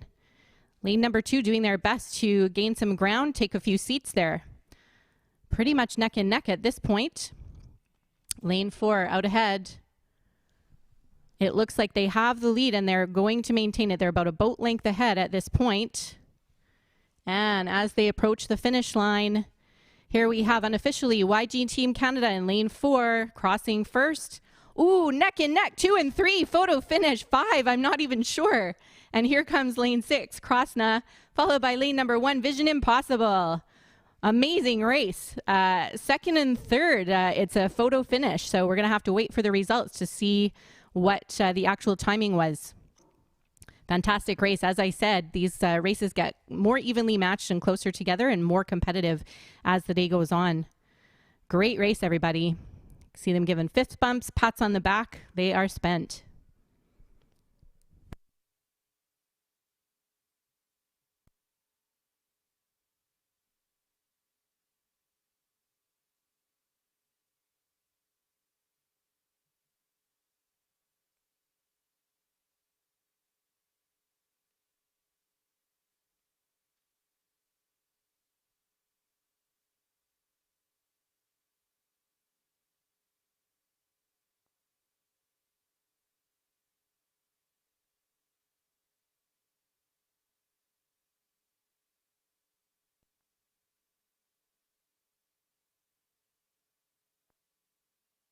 So if this is your first festival joining us, you can see that after the boats cross the finish line, they hold in the finish area for a moment, and then the on-water marshals send them back to the docks in an orderly fashion.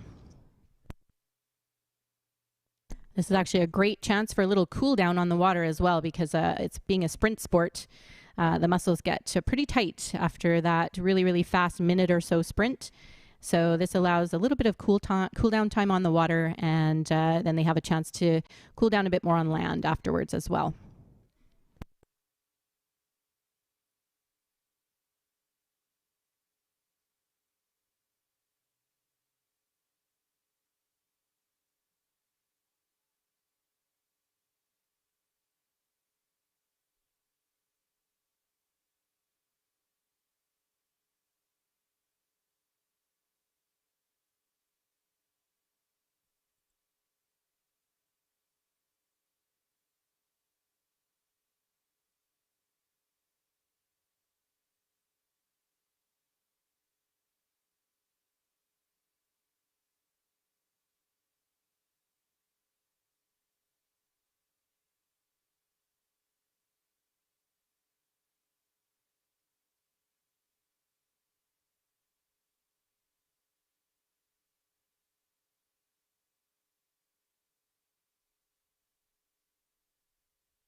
It's a gorgeous day on the water for the paddlers, but there's tons going on off the water in the festival site as well.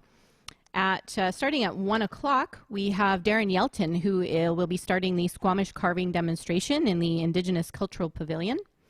Robbie George is also going to be telling Tsleil-Waututh stories in the Indigenous Culture Pavilion at 1 o'clock and again at 4:30. And at 1:30 coming up, we have Ludic on the 102 The Peak main stage. Don't want to miss it. You must be getting hungry in the sun here too, so please take advantage of the food trucks, the amazing food trucks that we have on site. Lots of great food and drink to be enjoyed.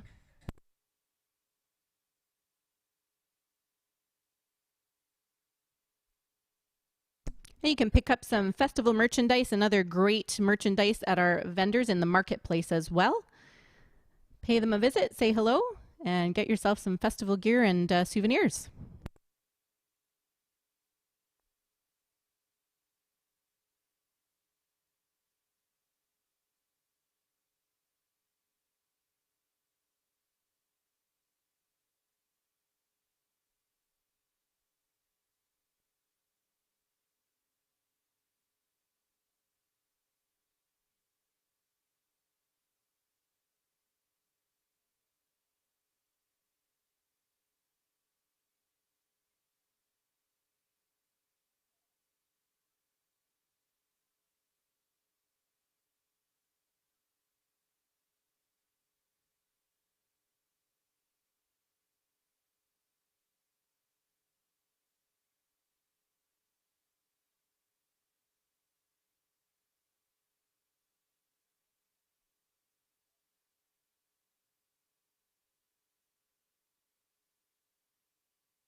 Let's go back to that little place where we used to go in the summer days.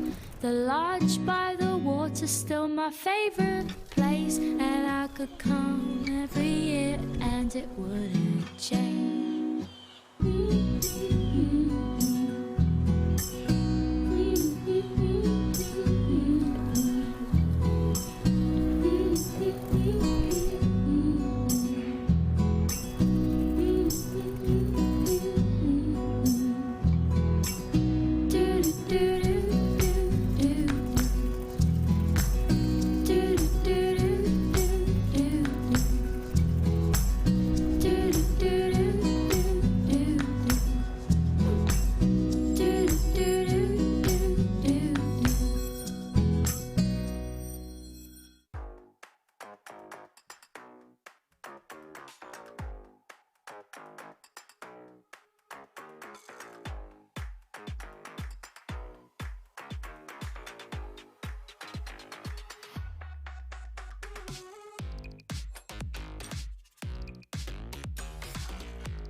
All right, and as we get ready for race 11 in the mixed division 200 meter round 2 race, joining us is Mary Point, a Musqueam elder and activist, and she is the manager of Indigenous Relations at the YVR Airport Authority.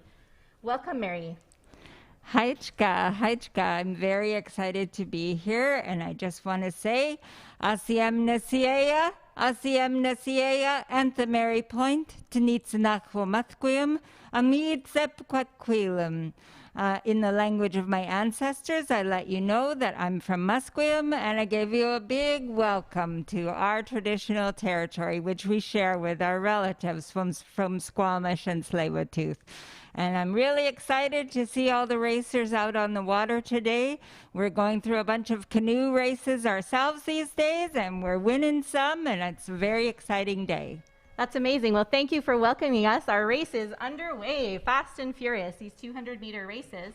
So as you can see, it looks like boat number 4 got out ahead, which is Juice.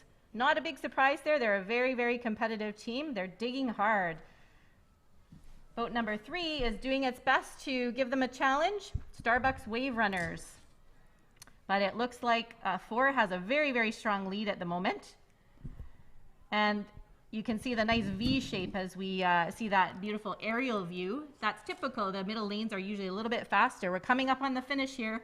Let's see if 4 can hold their lead through the end of the race. It looks like they will.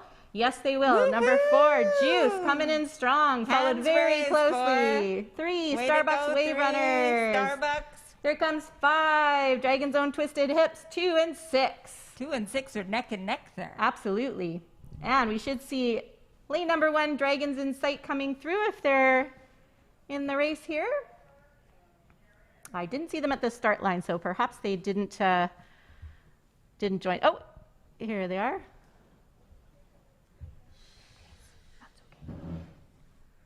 All right, that was a very exciting race. It was fast and furious, as I said. Sometimes it's hard to tell what's going on and who's in first, but... well, as our elders would say, Wanano ai. Excellent. Excellent, thank you. Well, thank you very much for welcoming us to your waters. This is a really privilege to be here, and I'm pleased to say that I paddle here most weeks, and it's our privilege to be welcomed onto this land and water. Haichka, from our hearts. Wonderful. You. Thank you very much. And Mary, you're going to be in the Indigenous Cultural Pavilion starting at 2 o'clock, and you're going to be sharing some Musqueam stories with us. Correct. Yes, I'm going to share a little bit of our creation story and a little bit of how our waterways came to be, and then a little song about some of our areas from our family. Oh, that's wonderful. It'll be interactive for those who want to come and learn. Oh, fantastic. That's the best way to learn, isn't it? Getting involved. Mm-hmm. I love it. Well, thank you so much for being here today. Thank you. I hope you enjoy the rest of the festival, and I hope to see you again next year. Me too. Wonderful. Thanks so much. Bye now. Bye-bye.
We have a beautiful shot of the marketplace that you can see here today. As I said, you can head on over to the marketplace and pick up some festival gear and souvenirs. Say hello to the vendors and the exhibitors that are on site with us today.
You can see a beautiful shot of our docks and the paddlers getting ready for the next race, getting into the boats here.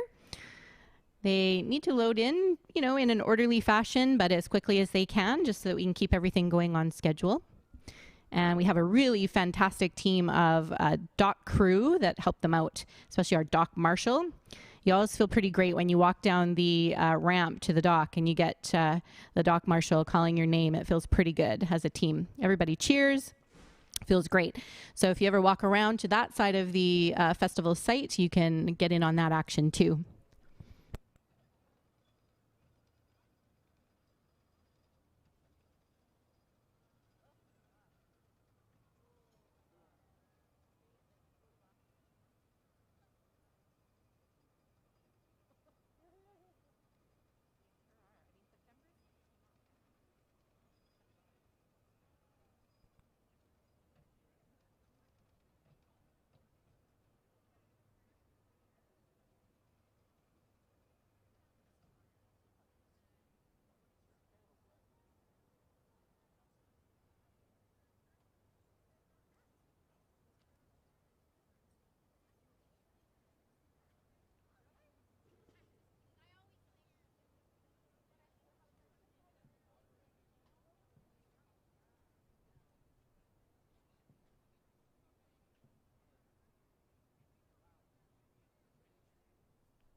All right, so the teams for race 12 are heading out to the starting area, the mixed division 200 meter round 2. You can see here boat number 4, the Has-Beens. I don't think they look so much like Has-Beens. I've heard rumors that they're all pretty darn good paddlers who just got together and started paddling as a group this year, but all from other teams with a lot of experience. Beautiful shot of everybody warming up, heading over to the starting area to marshal.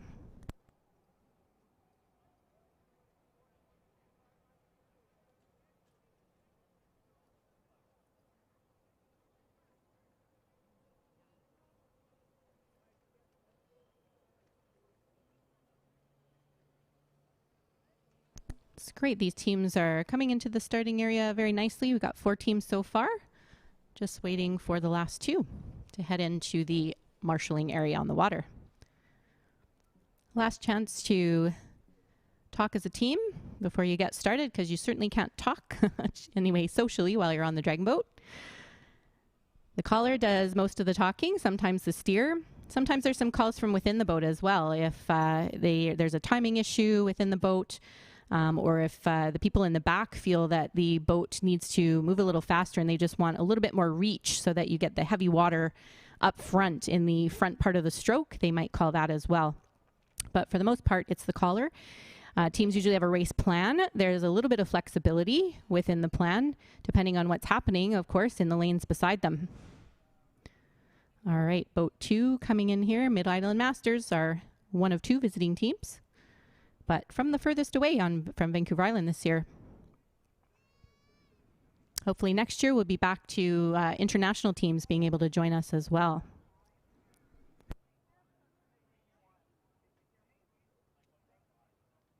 And there is boat 1 that you see there, super fun dragon boat.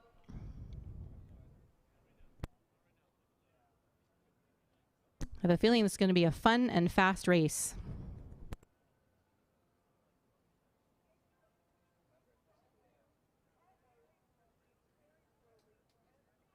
So all the boats are settled into the marshalling area. In lane 1 to the right of the screen is super fun dragon boat, followed by lane 2, Mid-Island Masters. In lane 3, we have Dragonheart Zero. In lane 4, the Has-Beens. And in lane 5, RGL United. And in lane 6, Dogwood Nothin' Dragons. They're headed up to the start line now. Race marshal will hand the race over to the starter as soon as everybody looks like they are getting in line. The starter has the race.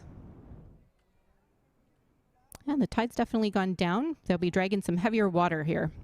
So they're going to have to get off to a really strong and powerful start and hold that power for most of the race to really be able to get ahead.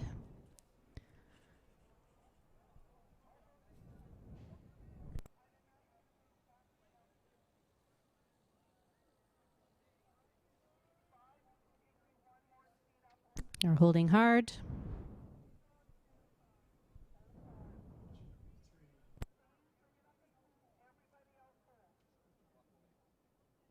There they go. They're holding hard, getting ready for the start. Nope. So somebody must have drifted ahead a little bit.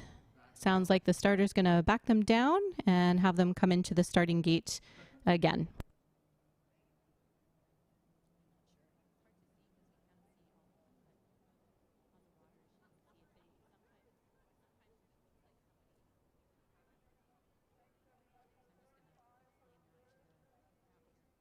So sometimes if a team isn't holding hard, if it looks like there's some movement in the paddle, or if a team drifts ahead a little bit, there's a few different reasons that the starter might actually ask them to paddle back paddle, and then come into the starting line again. So we're not sure what happened there. Couldn't see it from our angles here, but the starter has asked them to reset.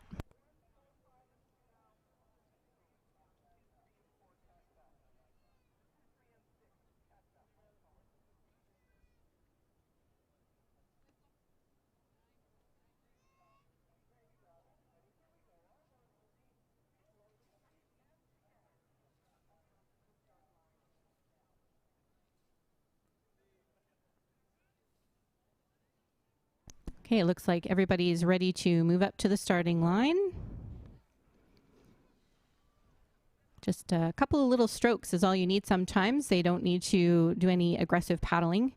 the boats will often naturally drift in to the starting line.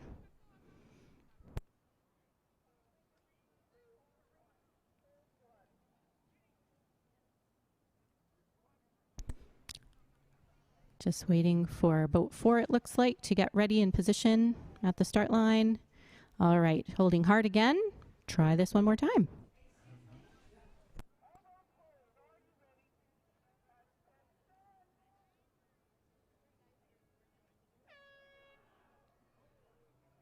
And they are off to a really strong start. You can see in 4, the has-beens, as I said, not so much has-beens. They look like they are off to a really great start, followed by Dragonheart 0, following very, very close behind. The other teams are paddling very, very hard. It looks like in lane 5, RGL United is working really hard to try and gain some ground, and lane 6 as well. Form is looking great. You can see boat 4, really beautiful timing, coordination. The drummer's actually drumming them along here. First one we've seen so far. Yeah, it looks like definitely lane 4 by about a little more than a boat length is going to make it over the start line or the finish line first. Here we are. Boat 4, the has-beens. Who's going to make it in second? It unofficially Dragonheart 0, followed by RGL United. And in lane 6, here comes Dogwood Nothing Dragons. Boat 2, Mid-Island Masters, followed by 1, Super Fun Dragon Boat. Very close positioning for those last spots. Well fought. Great race teams.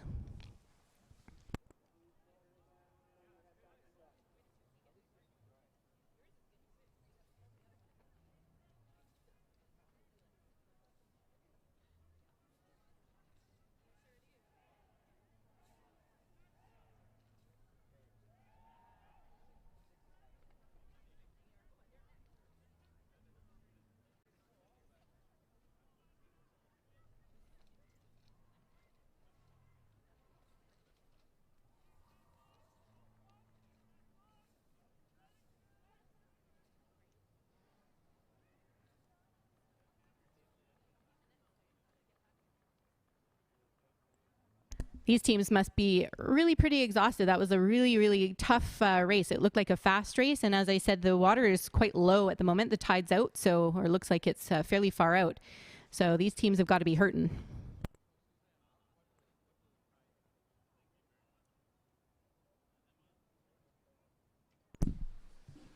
Susan, are these tides, well, how do they really affect your boat when it's either high or low tide? Sure, great question. Grant Murray, the VP of Sales for Concord Pacific, is with us here in the booth. Thanks, Susan.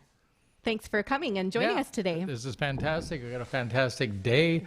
I just looked at the weather forecast, and they're calling for rain 100% tomorrow. Ooh. So we better enjoy today's festival, folks. This is fantastic out here, and you just don't get an opportunity to enjoy that in late September as much as this. Absolutely. We really lucked out. So this is fantastic. Yeah, so what does the tides really do? Yeah, great question. Yeah. So, of course, we're on a tidal creek here. Right. So when the water is higher, it's a little bit lighter. It feels lighter. Oh, so okay. You just seem to have a little, there's a little more depth to it. Okay. So you're higher up on the water, essentially, and we're racing as much as possible in the middle of the creek. Okay. So it feels a little bit lighter. It's easier to get the boat up on top of the water. Okay. That's the main goal with that start, is to get the boat up and as close to the surface of the water as you can. So if it's a rising tide coming into the Falls Creek, that actually would probably help you, I guess, push you a little bit? So there's a couple of things. There's the level of the tide, and then there's the direction of the tide. So depending which way we're racing. So sometimes you get a little bit of help when the tide's coming in. Fantastic. And sometimes a little harder when the tide's going out, because we're working against the water. Exactly. When it's low, the water is shallower, so you're just closer to the bottom, and it just feels a little bit more draggy, so it's a bit more work to get your boat up. Yeah, we're not quite high tide yet. No, exactly. I don't know which way it's going right now, but I think I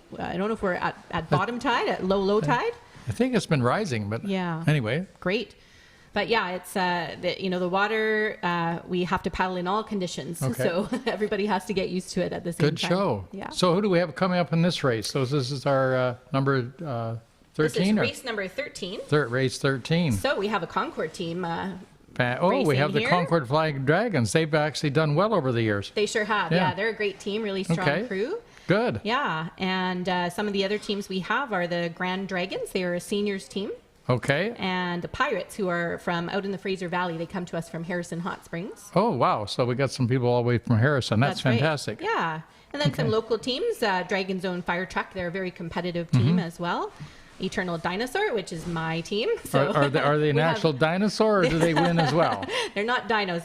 We're all about middle age. So they're mostly the parents of the Hamber Eternal students as well. Okay, very good. And we have Dragon Hearts and Friends. So lots of local teams. Right. But, yeah, great Fantastic. competition. All right. Well, I guess they'll be coming out here shortly, so we'll get this one underway fairly soon. That's right. They're just, we can see them on the docks loading in at the moment. Okay.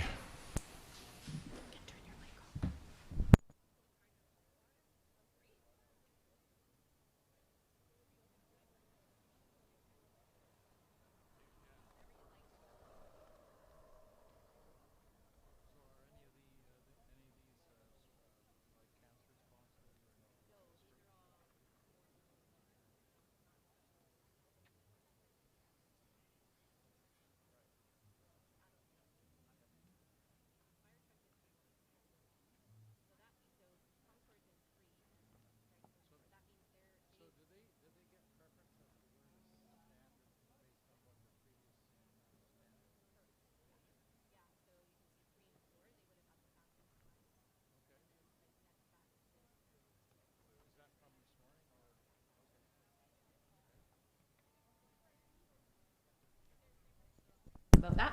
Yeah, you know, Susan, I've noticed that we're sitting in the third, and you often mention the third and fourth spots seem to be the sweet spots for these dragon boats. So they actually, during the day, qualify to get closer to the center? That's correct, Grant. Yes. So the way that the advancements work is the fastest teams are then put into the middle lanes for their next race. Now, why is that? Why is it quicker in the middle than it is on the outer edges? Yeah, so again, because we're in a creek, right, technically it's a little deeper in the middle lanes. Now, it's not by much because, you know, we have a shorter, a little bit narrower race course. Right. We normally have 8 teams across, 8 lanes across in a 500-meter race when we have, you know, 100-plus teams that are actually racing with us. Okay. But today, because we just have a smaller group and fewer heats and things like that, we have only 6 lanes. Okay. So there won't be a huge difference. So, yeah, so you really look to the middle teams there to come out, and if someone's going to beat them, it's going to be more of a long shot. Bit of an upset. Yeah, that's right. Yeah. Awesome. Well, this is exciting. Yeah. It's nice to learn more about it and what's happening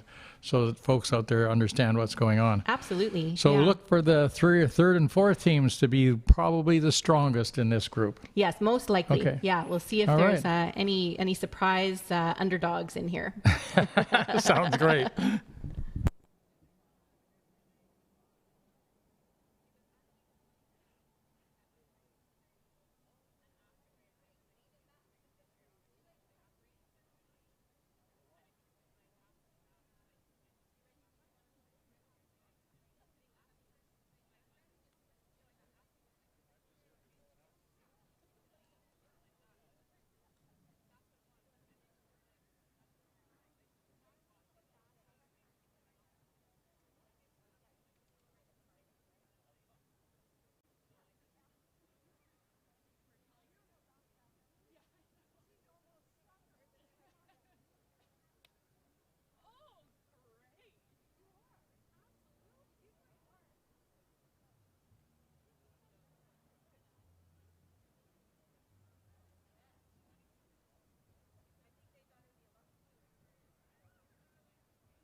Thanks, guys. We're just getting stuff warmed up for us up here.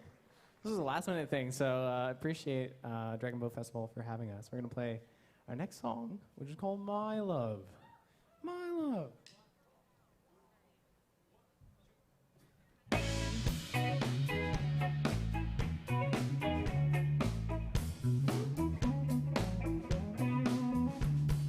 Some things come and go, and others stay too long.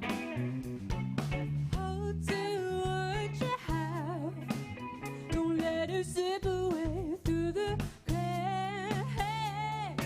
My love, my love, my love. Oh, my love, my love, my love. 'Cause I'll do what I can. Hold my heart for you in my hands. I follow you all night, throughout the dark and into the light. We two are hand in hand. You from the words I no longer have. Struggling to find a way, with my mind withholding my say. My love, my love, my love. Oh, my love, my love, my love.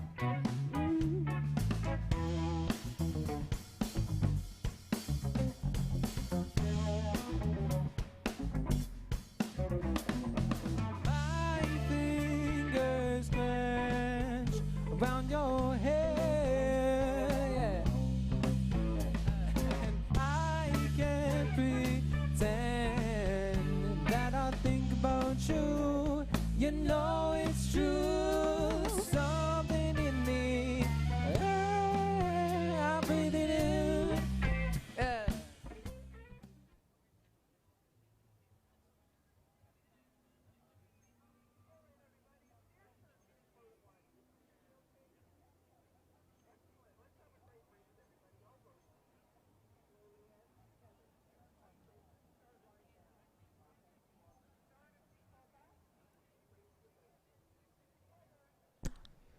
So we are getting ready for race 13 in the mixed division 200 meter round 2 event.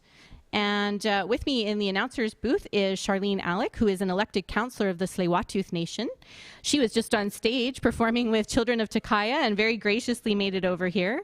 She's the granddaughter of Chief Dan George, who actually founded the Children of Takaya as well, and is very well known and honored and respected and loved in this community here.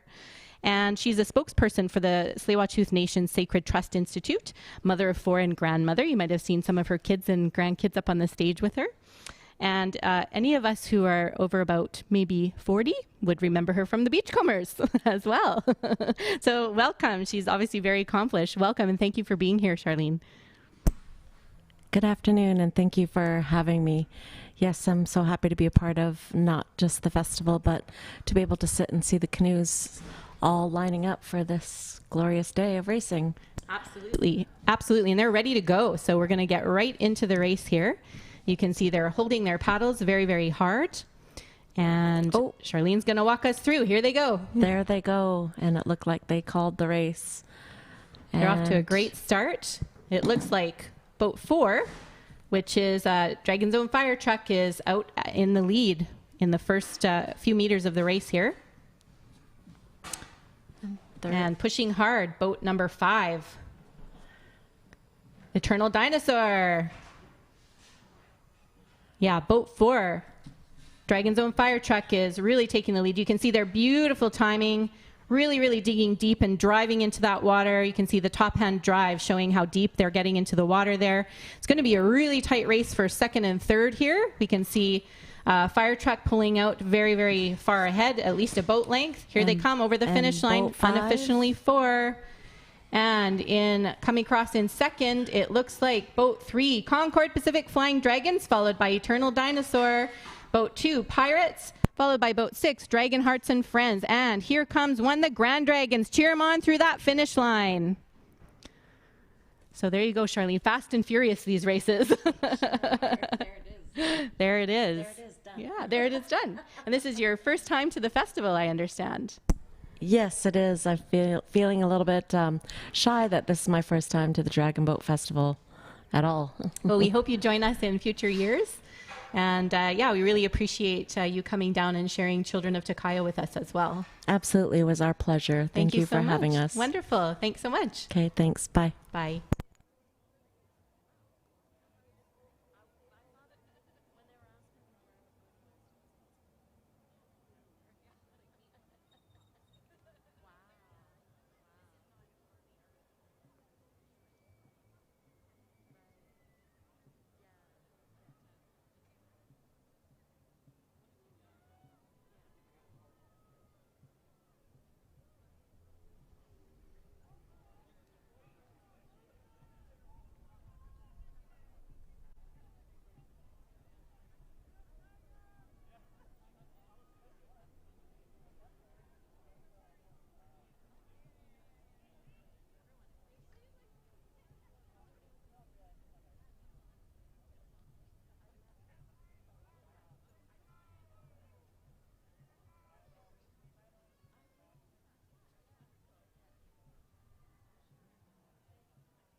See it from the outside, something made me feel right.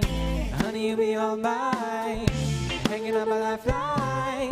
Funny how it don't matter, like you don't think I know better. I'm flattering your chemistry, I'm making up for me to leave. I want you because it's a Texas rain. Thinking about the things in the best, baby, honestly.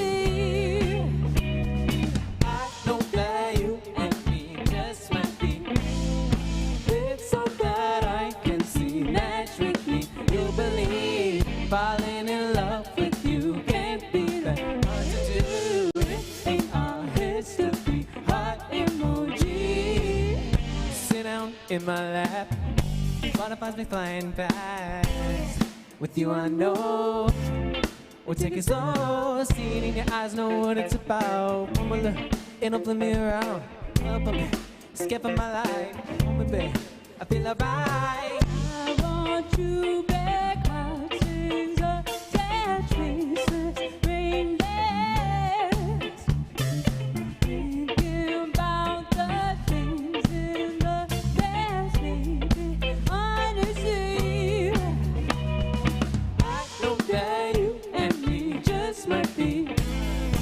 It's so that I can see. Match with me, you believe. Falling in love with you can't be that hard to do. It ain't our history, heart emoji.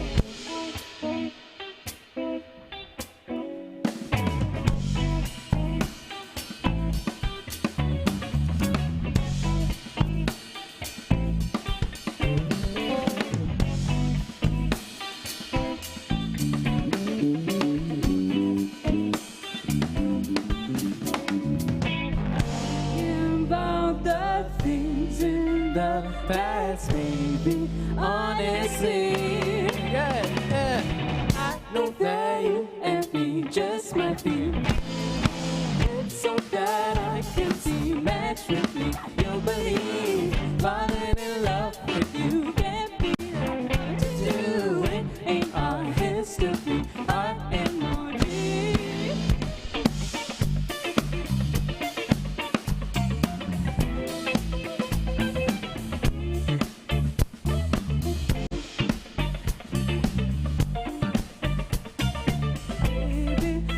honestly. Yeah. I know that you and me just might be. It's all that I can see. Match with me. I know that you and me just might be. It ain't our history. Heart emoji. Thank you. Thanks, guys. Just gotta check the set list here. Next one's called Want You. It's a bit chiller. It's a little more chill. We haven't played it in a while, so that doesn't matter, though. We're gonna freaking play it. It's gonna be fun. Yeah. Okay, let's try it. You good? All right.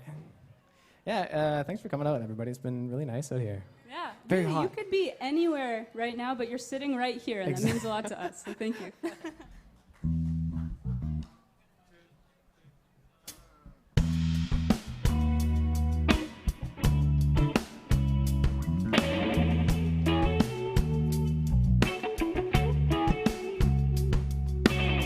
What you running around now?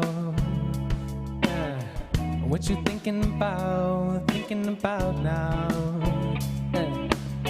You complicated everything that I've been saying, but you might be here at sea. And I know I always want what I can't have, and I always know what I can't have. Want you, baby, no, I want you. Nothing else I could do. Keep myself away from you. I want you, baby, no, I want you. Nothing else I could do. Keep myself away from you. Oh, you think you got it? Oh, you think you got it? Yeah, you got it now. Got it now. Quantify your feelings, multiplying all the reasons to let it go, let it flow. There ain't no rhyme, no reason to be uptight. I'm feeling you by my side, straight squeezing, holding you tight, heart's bleeding. Want you, baby, no, I want you. Nothing else I could do. Keep myself away from you. I want you, baby, no, I want to. Yeah. Everything we've been through. Keep myself away from you. Come on.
Okay, folks, believe it or not, we are starting our final races. We are in the women's division 200-meter finals, one of 2 races. This is race 14.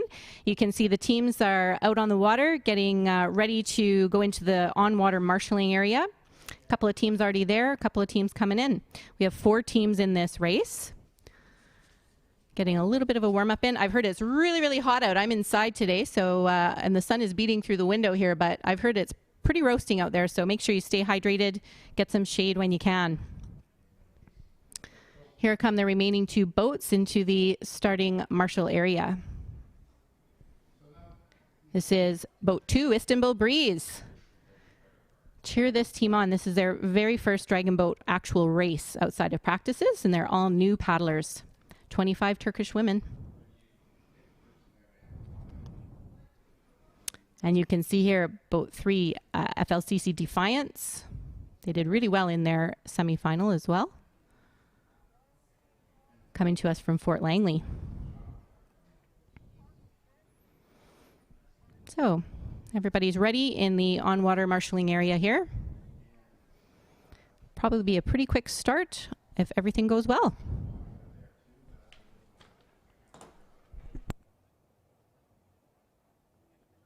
Okay, the starter has called them up to the start line.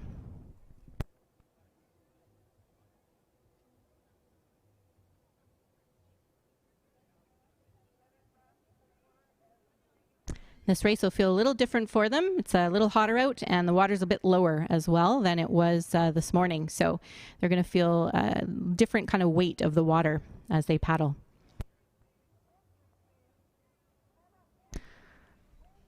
Beautiful shot of all the boats here. 4 boats in this race.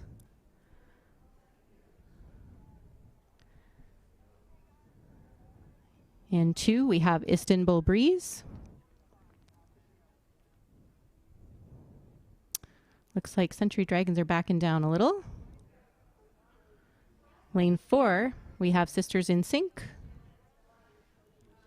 Lane 3, FLCC Defiance. And on the north side of the creek in lane 2, Istanbul Breeze.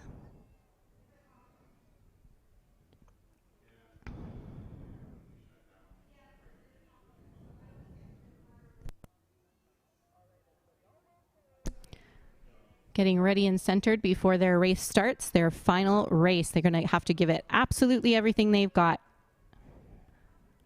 And here they go. Off to a pretty even start out of the gates here. Everybody's looking good. Timing's good. You can see especially Defiance and Sisters in Sync. Very nice timing. Lane 5, Century Dragons looking good. Nice timing. They need to dig really, really deep to get ahead in this race. This is heavy, heavy water that they're paddling in right now. Lane 5 and 4 are pretty much neck and neck at this point. Century Dragons, Sisters in Sync.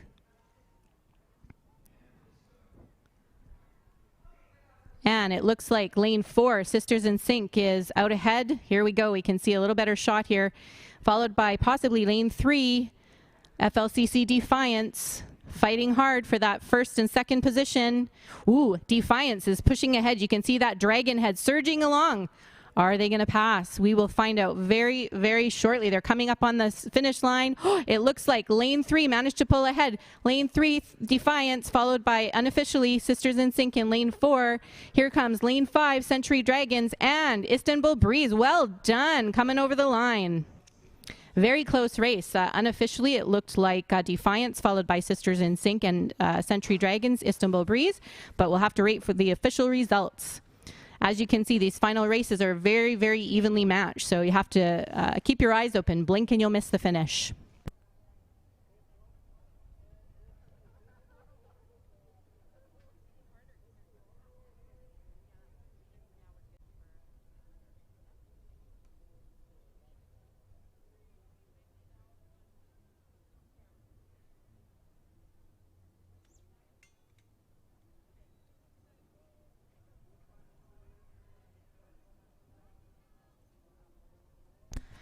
So that race was sponsored by Park Vancouver. Following the races, visit Park Vancouver, the official casino resort of Dragon Boat BC. Enjoy the daily food and drink specials at one of the restaurants or lounges, or try your luck in their spacious casino. It's just steps away from the Dragon Boat Festival site here. It's that shiny bronze building to your north. Check it out today. Park Vancouver is really where Vancouver plays. But remember, you must be 19 plus.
Beautiful shot of the festival site that you can see on the screen right now. You can see the peak main stage, the marketplace, and the paddlers from the last race just paddling back in, taking time to cool down and enjoy their final race. Time to relax.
Let's go back to that little place where we used to go in the summer days. The lodge by the water's still my favorite place, and I could come every year and it wouldn't change.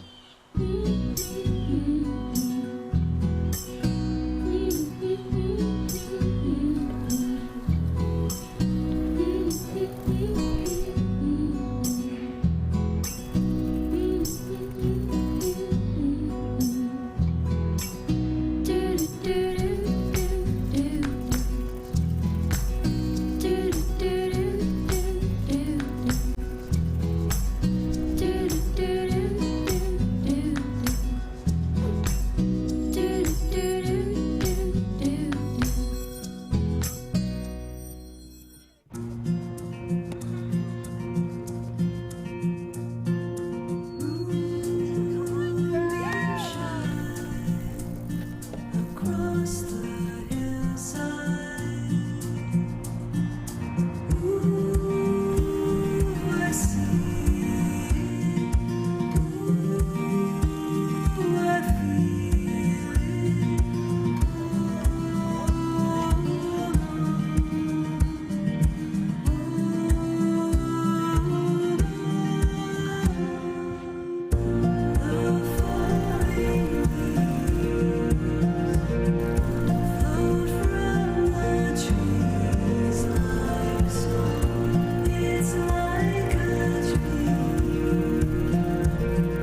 So joining me in the announcer's booth is Councillor Sarah Kirby-Young, who is the Deputy Mayor of Vancouver, and her husband, Terry Young, who is the Chair of Success. Welcome. Thank you. Thank you.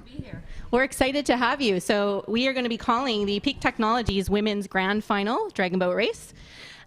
Sarah, is there anything you wanted to talk about in terms of women? Well, I'm excited for all the paddlers, but I couldn't be more excited to call the Women's Grand Final, who I understand are the fastest women, because I think women have been representing in sport this year. Look at the women in the Olympics. I mean, Absolutely. So I'm pretty excited to see how they do this afternoon. Yes. Yeah, it's going to be a great race. This is going to be the tightest race for the women. And in dragon boating, we actually have a lot more women than men. So it's a very women-centered sport, very, very inclusive sport. And everybody has to work really hard together in the boat to make it go. That's what we do at Council. A lot of women working together. There you go. Exactly. Perfect. You guys need to form a dragon boat team. We should. We have 8 of us. There we go. Perfect. Great. And Terry, is this your first time out to the Dragon Boat Festival? No, I've been here a few times, but I'm really excited about, I was talking to you guys about the Dragon Boat Festival, the Mid-Autumn Festival. Yes. It's been around for like 3,000 years in its history, it's a tradition. It's really nice to see it honored, not just as a Chinese tradition, but by at large as a popular tradition observed by many Vancouverites. So I'm very excited to be here today. Absolutely. It's perfect timing for Mid-Autumn Festival, and what a gorgeous Mid-Autumn, post-Mid-Autumn Festival day we have. So we can see the boats are getting ready. They're warming up and heading into the on-water marshalling area. You can see a couple of boats are already at the line, or at least in the marshalling area, and a few are still just heading out, warming up there. So we got 5 teams. We do. That is right. It's going to be a very tight final. So these races get tighter and tighter as we go through. The finals are going to be really, really close. We may not even know who actually won, even though we have a great view. Kind of like the elections. Exactly. Recount. Yeah. Not going to take us 2 days, though. So we'll be able to call it in a matter of minutes. Yes. Exactly. I got a great shot of some of the boats coming out here. And what a glorious day. I don't think it could be a more spectacular Vancouver day for this. Absolutely. I've heard it's really hot outside. I haven't been out too much myself, but hopefully everybody's staying hydrated. Oh my goodness. Those dragon dancers just went by us. They must be roasting. Yeah, and the Fire Dragon Fest is coming up tonight, so it's a weekend of fun. Exactly. You can head on over to Chinatown after the festival and check it out. All right, so we can see a couple of the boats, 5 and 6, Titanium and Gals on the Gunnel, are already at the marshalling area. We're just waiting for the other 2 to head on in, turn their boats around, and head in the right direction.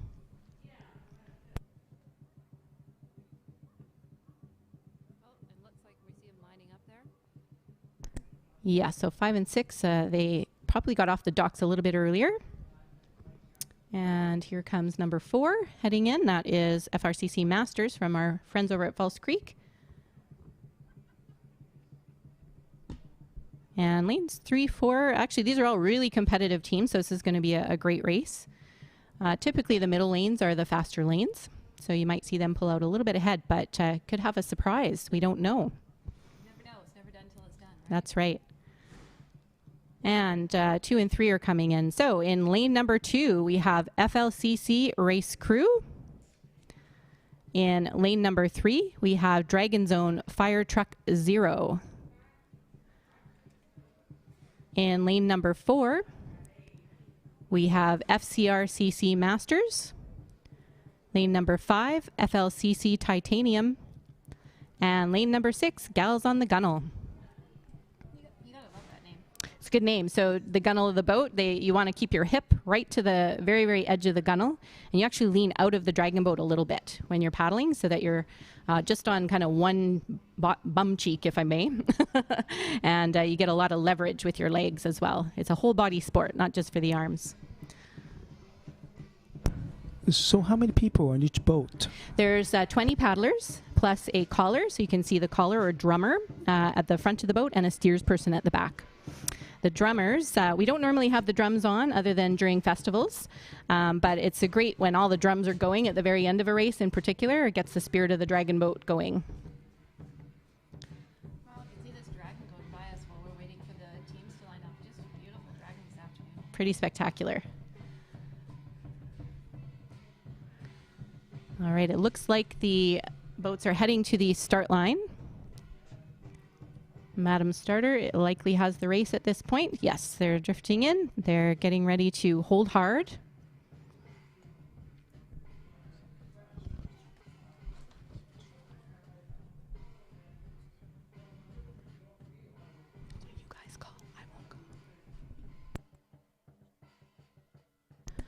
All right, they're holding hard. Blink and you'll miss it. We gotta wait for there, and away they go. And they're off. Oh, and they're paddling hard. Look at that. Looks like a pretty Tight race at this point. Yeah, between 2 and 3. Yeah. Looks like number 2, Dragon's Own Fire Truck 3, Dragon Fire Truck 0 and FLCC Race Crew. Yeah. Oh my gosh, it's a very evenly matched race. This is going to be a fight to the end, we can see. Yeah, Titanium number 5 is moving up quick. Yeah, here they go. They're trying to take the seat. Wow, look at that. Absolutely. Oh my gosh. Incredible. These women are paddling hard. They're going for it. They are. They're digging hard, giving it everything they've got. This is their final. Number 5 is edging out. Look at that. Number 5. Yeah. Looks like as we head to the finish line here, number 5, FLCC Titanium might take it. And 4 and 3 closely behind. Number 3 is coming up. Oh, number 3's last search. Oh, I think number 3 narrowly made it. Photo finish. Fire Followed Truck by 0. 4. Looks like it just edged in at the end. Absolutely. That was a really close race. Number 6, Gals on the Gunnel coming across the line. Give these women a cheer, people. That was their final, grand final. Women in the house. Look at that. That was amazing. Fantastic race. That was the closest one we've seen yet. Fabulous. Well, thank you very much for joining us today. And I hope you enjoy the rest of the festival. Yeah. Thanks. Cheers. Everybody.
Whereas just before we head into the mixed division 200-meter final races, the final 4 races, want to let you know what's going on the 102-7, the peak main stage.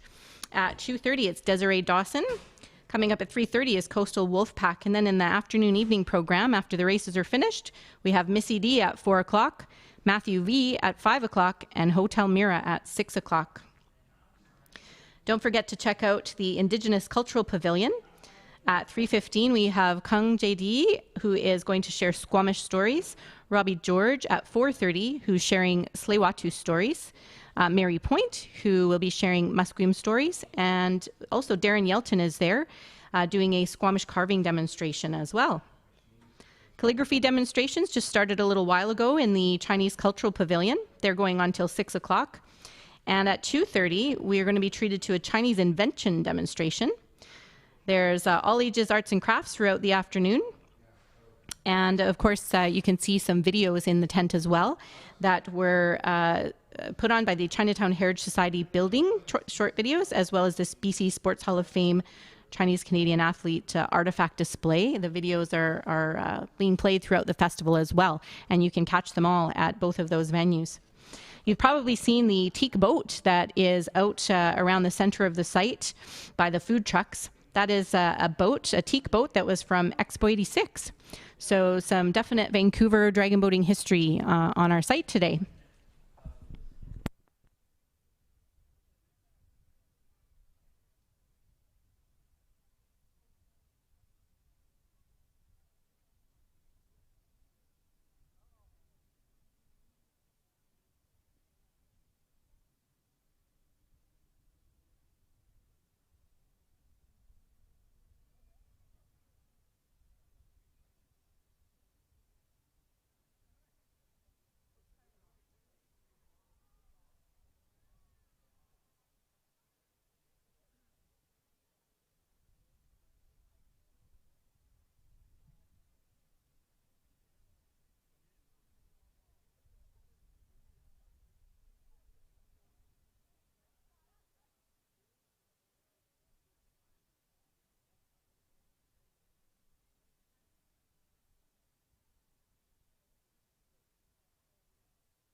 And the paddlers are heading out to the on-water marshalling area for the Big Rock Brewery Mixed D Final.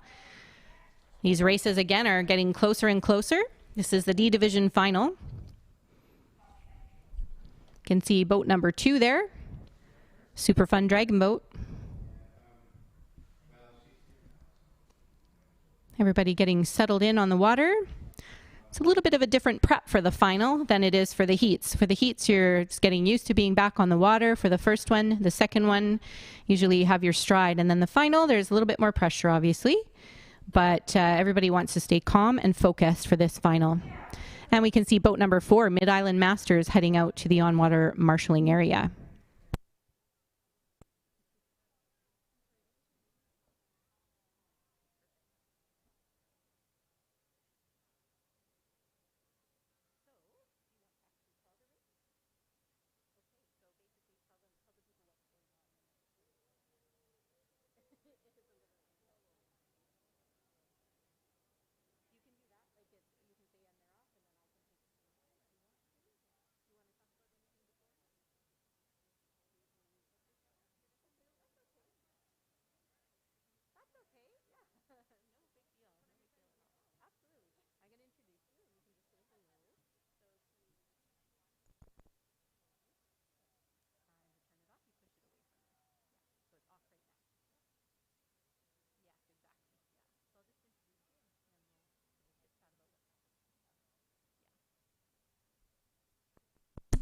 So joining us for the Big Rock Brewery Mixed D Final is Fallon from Big Rock Brewery. Welcome. Thanks. Hi, everybody. I hope everybody's had a chance to visit you on site, go out to the Big Rock truck. Yeah, we've been featuring our White Peaks iced tea, which is brand new, and our Cottage Springs vodka soda watermelon, one of my favorites. And 3 of our beers, our Trad, our Grasshopper, and our Honey Brown. Well, that sounds like a nice lineup. It's definitely for a nice hot day like this. Yeah. That was unexpected. Perfect day for it, isn't it? Absolutely. Well, hopefully everybody's finding some shade and enjoying a Big Rock brew or beverage. Absolutely. We're looking forward to having a sip and watching this amazing race. Excellent. Well, we're just getting ready here for the Mixed D final. We'll talk about the teams that we can see on the water. Everybody's coming around into the marshalling area. So teams 1, 2, and 4 so far. And it looks like 3 is just coming around the bend. We have a full lineup of 6 teams for this division. These are some really fun names they've got going on. They sure are. Super Fun Dragon Boat sounds like a really fun team. And Vision Impossible, I love it. Yeah, they are amazing. They are a group of sighted and partially sighted or blind paddlers that paddle all together. That's incredible. Yeah, they're pretty amazing. We have Mid-Island Masters who are joining us from Vancouver Island. And Dragon Hearts is a local team. Grand Dragons are a seniors team. They're very famous in Vancouver. That's wonderful. I love that name. Yeah. And Dragons in Sight is also another visually impaired team as well. So they have blind, partially sighted, and sighted paddlers. So number 1 and number 6. Correct. Great. So a bit of a showdown here. So in lane 1, we have Vision Impossible.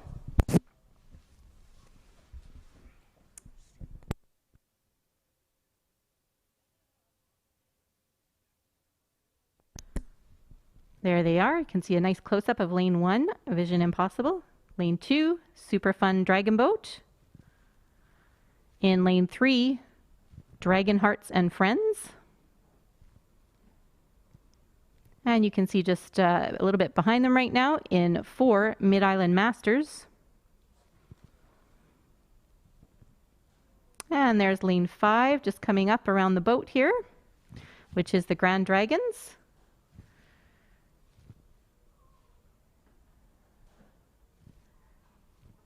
And we're just waiting on Dragons in Sight.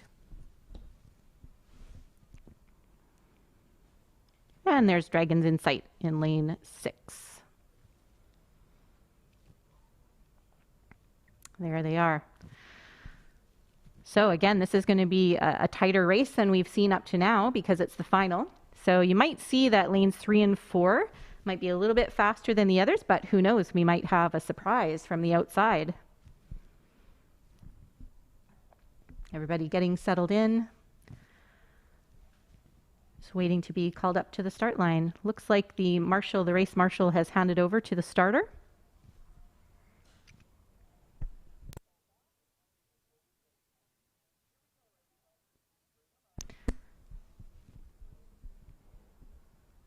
One thing you'll notice as you walk around the site is all the teams' jerseys. You can see some really nice bright ones here today. I always love looking at everybody's jerseys, and there's some pretty funny ones and some very serious ones.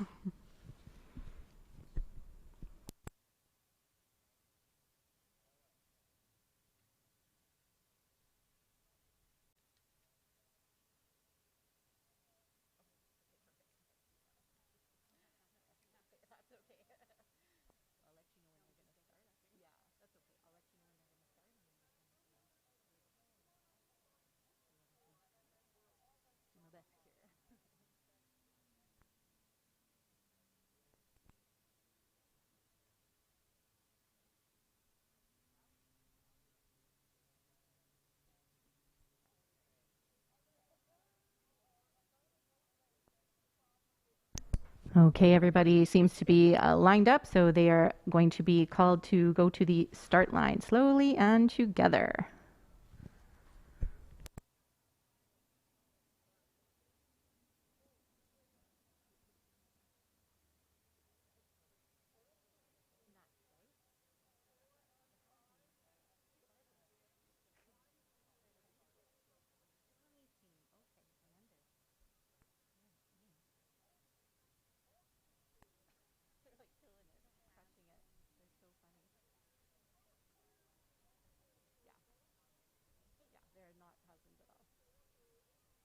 All right, the boats are lined up at the start line. They're going to start holding hard in a moment and getting ready to go.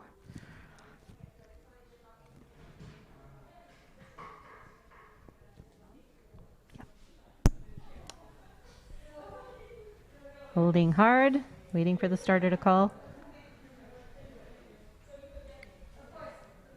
And they're off. Away they go. So let's see who's got a strong start here. Looks like they're all getting a pretty nice start. Pretty even across the line here. You can see nice white water at the front of some of the boats there. And you can see a little bit of a surge, especially from lane 2, Super Fun Dragon Boat, surging nicely, as is lane 4 and 5. Lane 4 looking really good from Mid-Island Masters. You can see a little white water. Nice surge from Super Fun Dragon Boat in number 2. 3 is holding their own, Dragon Hearts and Friends. It looks like it's going to be a race between 2, 3, and 4 for this one. There you go. You can see the nice aerial shot. So 2, Super Fun Dragon Boat, looks out to be ahead. 3 and 4, neck and neck for second place at the moment. They're going to have to dig really, really hard. This is some heavy, heavy water. Lane 2, about a nose ahead. Lane 3 and 4, not far behind. You can see here the side shot's a little harder to tell who's out in front, but lane 2, the drummer's getting in on the action as well. They're pushing hard across the line. It looks like a bit of a photo finish to me. That was a pretty incredible close race there. Well done, paddlers, in the Big Rock Brewery Mixed D final. And thank you, Fallon, for being here with us. Thank you so much for having me. That was really exciting. It's so exciting. Well, everybody go out and enjoy some Big Rock beverages. And some White Peaks and Cottage Springs too. Excellent. Thank you. You're welcome.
So you can see the teams heading back into the docks. Give them a hand, guys. Great.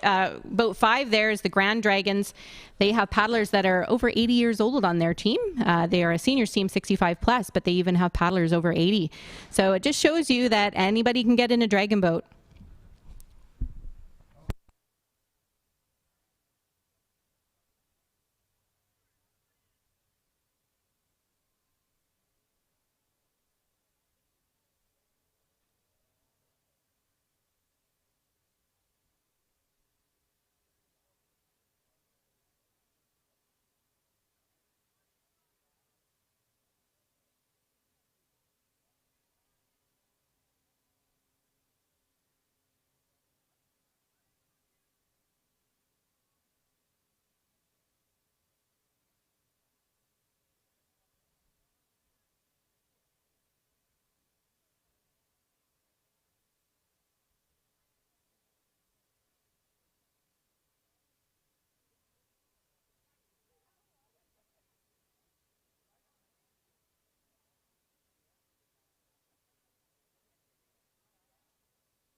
Where we live.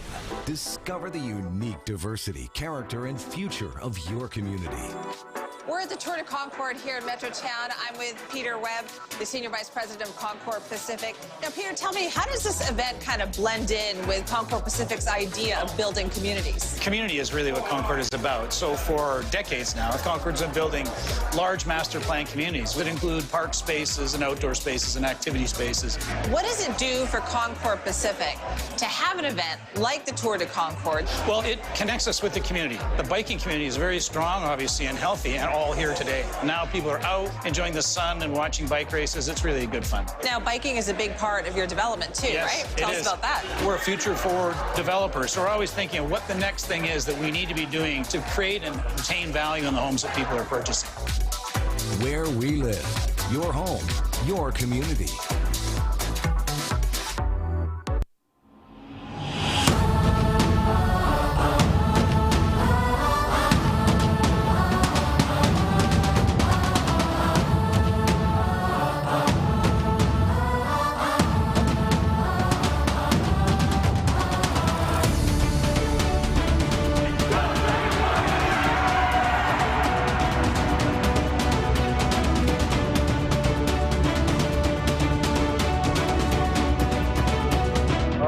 Start the race, guys. When I'm started, you have the race.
The paddlers for the race number 17, the Oddball Workshop Mix C Final, are heading out on the water.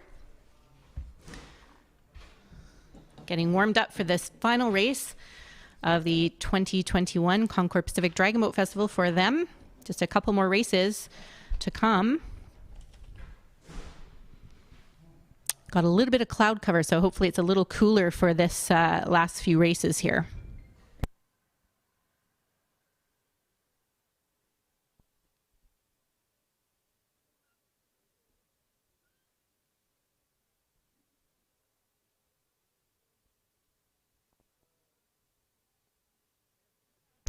Can see boat 3 heading out, boat 2 as well. And boat 5 is just stopped, probably having a little chat as a team, getting mentally prepared. And you can see a couple of boats already in the water marshalling area, boats 1 and 4.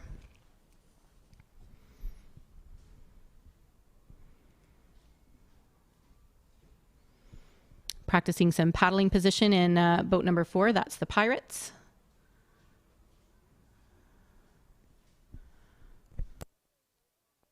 Boat number 1 is the only team I've seen today that has given us a Chinese name. They are called Jialong in Chinese, Krasna.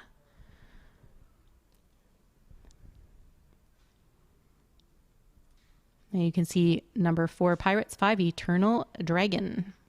So this is going to be a mixture of some younger teams, Eternal Dragon, and some adult teams as well. They're all doing a very nice job of getting settled in the marshalling area.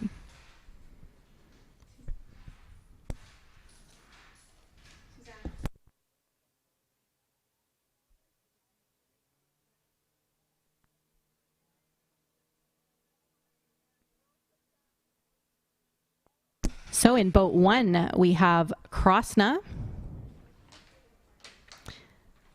In boat 2, we have Dragon Hybrids.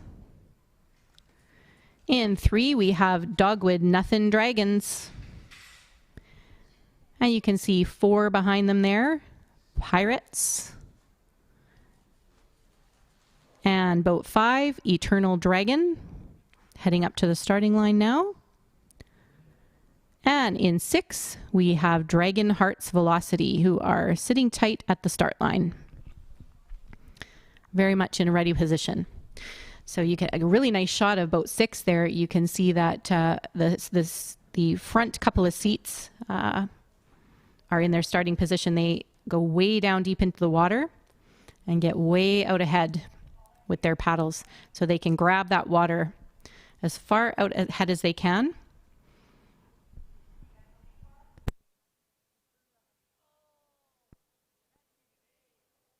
This is going to be a very competitive race. As we've seen, these races are getting tighter and tighter.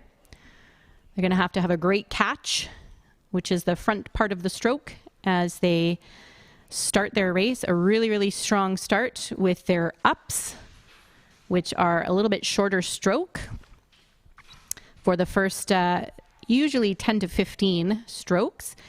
Settle in not too much to a longer stroke, and then finish really, really hard with digging deep. Some teams actually do ups at the end of the race as well, where they cut off the stroke a little bit just to get that heavy water and a really, really strong catch. So different boats might have a little bit of a different technique.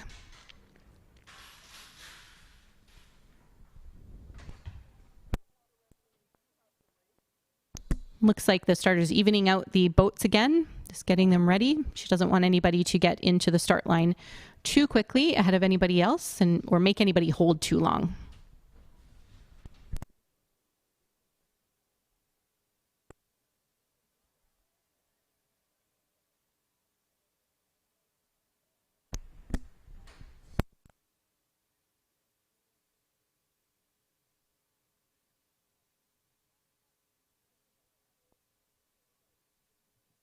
You may be wondering why some of the boats look at a bit of an angle. So sometimes that's the tide. We are in a tidal creek here, so they get pushed a little bit. But as long as they're in their lane, they're okay.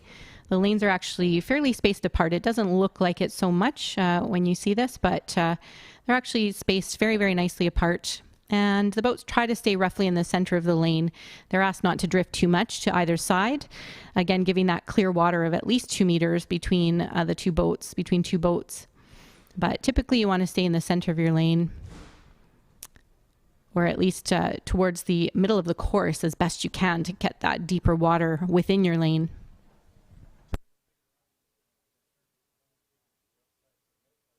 Oh, good. Okay. Oh, good. Oh, very good. Excellent.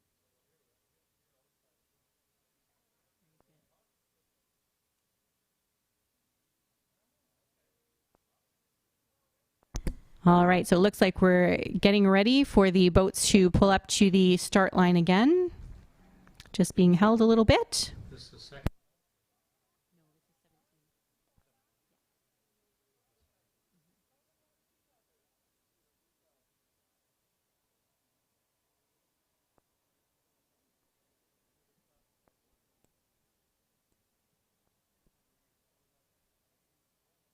So they're moving up to the starting line. Slowly in together. Here's hoping they have a nice start, nice clean race here. As you can see, they don't have to paddle much. The water will help carry them usually into the start line.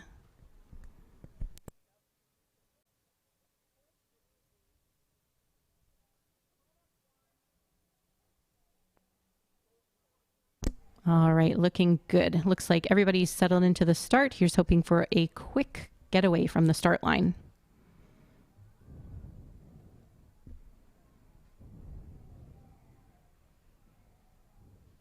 One just drifting back a little. They're coming forward again. And the other boat's holding.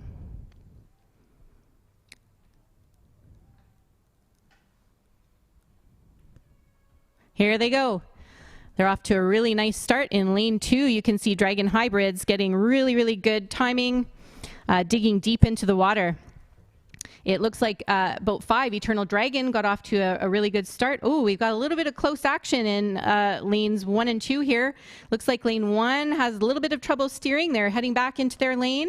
The race referee is coming to make sure that they stay in their lane. We're seeing 2 and 3 also. It looks like they're a little bit close, so some on-water action here. But at the moment, it looks like 5 and 2 are in it for the first position here. We'll see what's happening as they come closer to the finish line. 5 out in the lead, Eternal Dragon, followed by possibly 2. Oh, number 6, actually, lane 6, Dragon Heart's Velocity. Looks like they're making a charge. Here comes 5, Eternal Dragon, heading across the finish, followed by 6, 2, and very close between 4 and 3. Oh my gosh, what a race. Very close. We're going to have to wait to see all the results to see if there were any penalties for, it looked like possibly a bit of a lane issue, a little bit of a lane departure. So there may be a penalty. I don't know. Unofficial results so far. It looks like 5 came across the line first, possibly followed by 2 unofficially.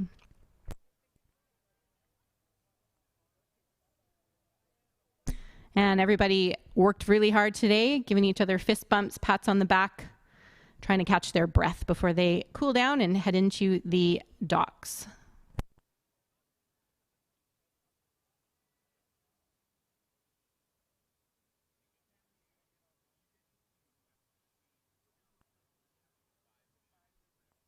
That was the Oddball Workshop Mix C Final. Thank you very much to Oddball Workshop for being on site today. Go and check out their merchandise. They have some really great festival-specific t-shirts and other jerseys and paddler wear, or just souvenirs of the festival.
Coming up, we have the Hong Kong Economic and Trade Office Mixed B final race. And with us today is Catherine Yuan, Principal of the Hong Kong Economic and Trade Office. We're very privileged to have Catherine with us today. She is a longtime spectator and supporter of the Dragon Boat Festival in Vancouver. Welcome, Catherine. Thank you. Good afternoon, ladies and gentlemen. I'm Catherine of the Hong Kong Economic and Trade Office. It's been a while since last physical presence at 2019 BC Dragon Boat Festival with the arrival of COVID-19. Let's give a big round of applause to the Canadian International Dragon Boat Festival Society and Dragon Boat BC for bringing back North America's flagship Dragon Boat Festival and the Dragon Boat team to Falls Creek here this weekend and also last weekend.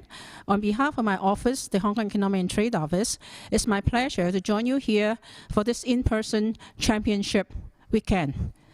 And I also see other dignitaries who were with me last Saturday for the blessing ceremony.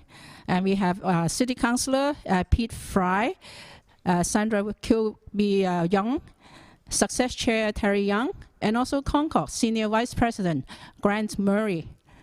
While my director, Emily Moore, is unable to come in person for this celebration owing to her prior commitments, she asked me to bring you her greetings as well and the following messages. From Dragon Boat BC, we know that the 2021 Dragon Boat Festival program has expanded. Apart from the excitement of Dragon Boat races, it includes Dragon Boat specific exhibit, new short film series, cultural festivals, and a series of walking tour. I'm glad that sports bring people together. Dragon Boat Race signifies the strong and close tie between Hong Kong and Canada as we brought this modernized water sport from Hong Kong to Canada 4 decades ago. Our close ties continue this year at the Olympics, where Canada and Hong Kong had the highest number of medals in our respective history. And our swimmers and cyclists competed in the same race were on the podiums together to receive their medals. The motto of Olympic, faster, higher, stronger, had changed this year with together added to represent solidarity after an extremely testing pandemic period.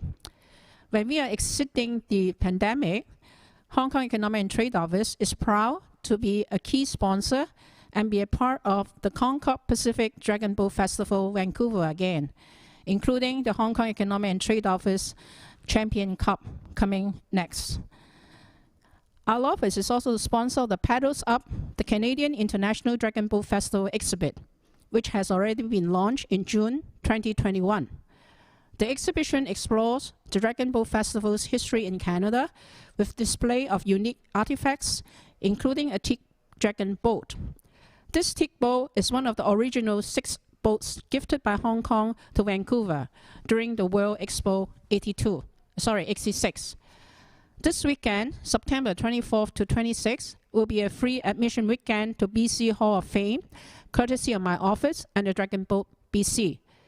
Please do register early to join us for a view of the original teak boat and discover Dragon Boat's unique journey through the centuries leading up to its modern time.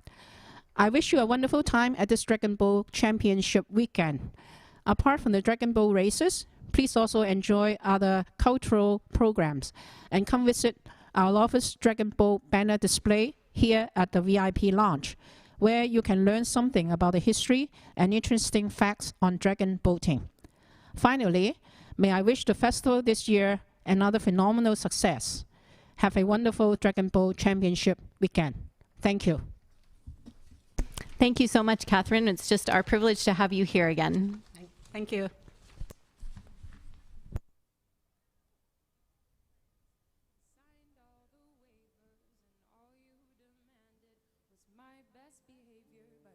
That's not me. I've gotta do my own thing. Just let me do my own thing, and then you'll see that I can't breathe with all these walls around me. Expectations, they surround me. I'm who I wanna be, and I don't need permission to be free.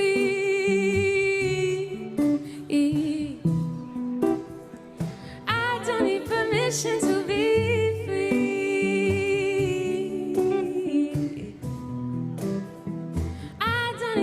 permission.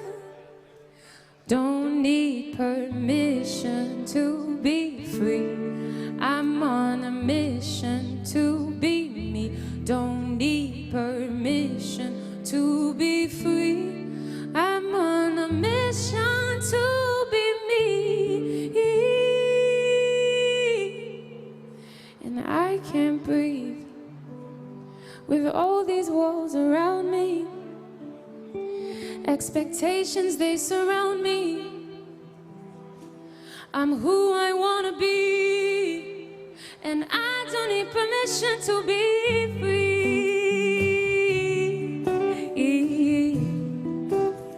And I don't need permission to be free.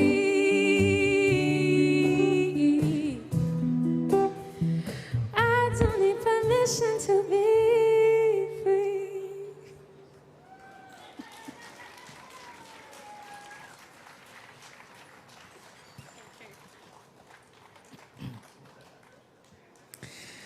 Thank you. It's true. We don't need permission, although many times we still wait and ask for it. But I think we should just more and more start just showing up fully.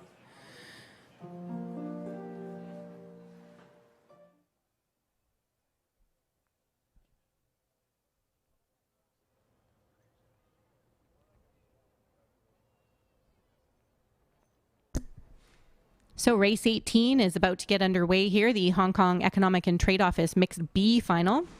Again, these races are really, really close. As you can see, these teams are very evenly matched. This is going to be a nail-biter as well. You can see a few of the boats already around and a couple more just heading out from the docks, doing their warm-up and heading over to the on-water marshalling area. So with these teams, you're definitely going to watch their form. They all have really nice form, generally speaking, and are going to be having beautiful body positions, nice digging deep. Their ups are going to be a little faster. So you'll see overall, it should be just a little bit faster and a little bit more technical race before we get to the grand final.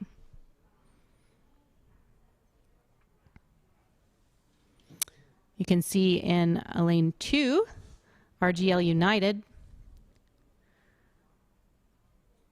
looking calm and focused. It's taking a moment before this final race, mixed B final. Pulling beside them is in lane 3, Concord Pacific Flying Dragons. They're in a good lane position, so they did very, very well in their last race. So 3 and 4 get the choice lanes. You can see the water's quite low, so it's going to be heavy water for them. Are you saying Concord Pacific could win this race? I can't say Grant. Can't say we did. We're not trying to rig it, folks, but it would be nice to see Concord Pacific Flying Dragons win one. It is true. This is their final for this year, so you'll have to cheer them on as they go. So all you Concord fans out there, this is a shot to give our Concord Flying Dragons, as well as the rest of them, Ducks on the Docks, Eternal Dinosaur, Dragon Zone, Max Storm, and RGL. Absolutely. So we can see boat 6 here. I just want to take a moment to acknowledge Selena Wong, who was their coach, who actually very, very sadly passed away within the last year. And she's greatly missed in our dragon boat community. She was extremely involved in dragon boating as a volunteer, as a coach. She was previously a paddler. Very much a fixture in our community, and it was very sad to hear that she passed away. I'm sure that the Twisted Hips are going to be really working hard in her honor, keeping her in their memory. So as they approach the start line, we'll run through the lineup here. In boat 1, we have Max Storm. In boat 2, RGL United. And beside them in lane 3, Concord Pacific Flying Dragons. And in lane 4, we have Ducks on the Docks. In lane 5, Eternal Dinosaur. And in lane 6, Dragon Zone Twisted Hips. So Grant and I are going to be duking it out for this race here. Dinos are my team and Concord's his team. Here we go. But we promised to call a fair race here. Looks like they are at the start line. And they are off. Off to a really good start here. It looks like Concord got off to a very nice start, as did Ducks on the Docks. It's very, very even. Very even across the line, as you can see. You can see with this aerial view the timing as well. Just so close. This is probably the closest race today. Absolutely. All 6 teams. It's amazing. Absolutely. I don't know if we can call this one. I know, it's going to be really tough. It's such a short race, too. You can see the nice surge from all of the boats, actually, especially 3, 4, 5, and 2. Oh, my gosh, 6. Oh, my gosh, they're really pulling hard, those twisted hips, getting their hips involved. So close. This is going to be a really, really tight race. Honestly, I don't know if we'll be able to call it across the line. It looks like 6 and... This is amazing. Oh my goodness. Oh, 2, 6. It looks like 2, 6, 5, 3, 1, 2, 6, 1. 2-1-6. 2-1-6 you got? Oh my gosh, that was the closest race yet. Amazing to watch. This is some really top-notch paddling here. I'm going to go back to our Concord Flying Dragons and give him some more coaching. There you go. That was a well-fought race by everybody. Pretty amazing. Well done, paddlers. Great job done by everyone.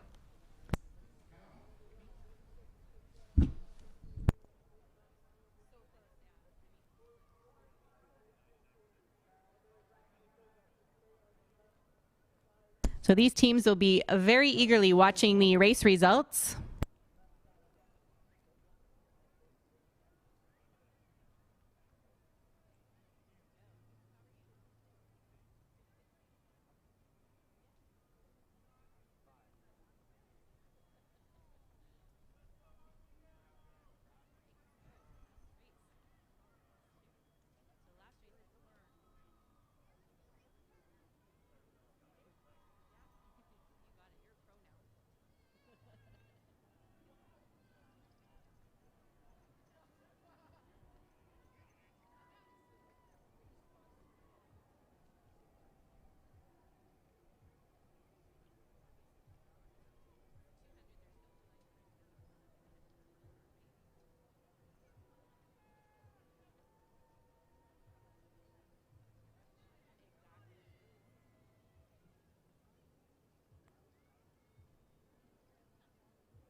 So the next race is going to come up pretty quickly. I think we're running a little bit behind, but you can see the teams are on the docks waiting for this last race, as well as the race 18 paddlers pull in. And this last race is the Concord Pacific Mixed Grand Final. So Grant Murray, Senior VP of Sales for Concord Pacific, is here with us, and he's going to call this race. He's getting to be a pro.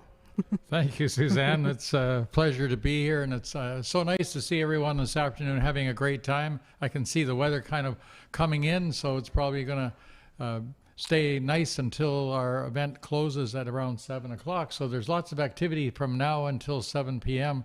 Over in the festival area. So if you have a chance to get over there, they got some great food trucks. And of course, we are staying very safe with everyone that's entering there. Does have to show their vaccination card as well. So it's important that we recognize that. And we are trying to have as safe as possible day to day throughout. So Suzanne, I think so far it's been really successful. So far, it's been great. It looks like everybody's keeping their distance and enjoying a great time in a safe way. Right, and we have a lineup still on the main stage. So we have Coastal Wolfpack that is going to be playing on the main stage at 3:30. At 4 p.m. we have Missy D. At 5 we have Matthew 5, and we have at 6 p.m. Hotel Mira. So lots of things to do, lots of things for the kids and the family. So just make sure you enjoy it and stick around for a while after this last race is finished. Absolutely. There's still a lot going on in the Indigenous Cultural Pavilion as well as the Chinese Cultural Pavilion. We have storytelling and arts and crafts. And I think we have some calligraphy as well, demonstrations. So so lots of historic and authentic things going on, and the dance as well, with the dragon dance as well. So all of these are happening all day long here. So lots to do until 7 p.m. I think the teams are getting close to going out. I can see there looks like the first of the 6 are starting to paddle out there. So looks like they want to get the job done. So we have 6 teams in this race. So we have in lane 1, it's going to be the Dragon Hearts 0.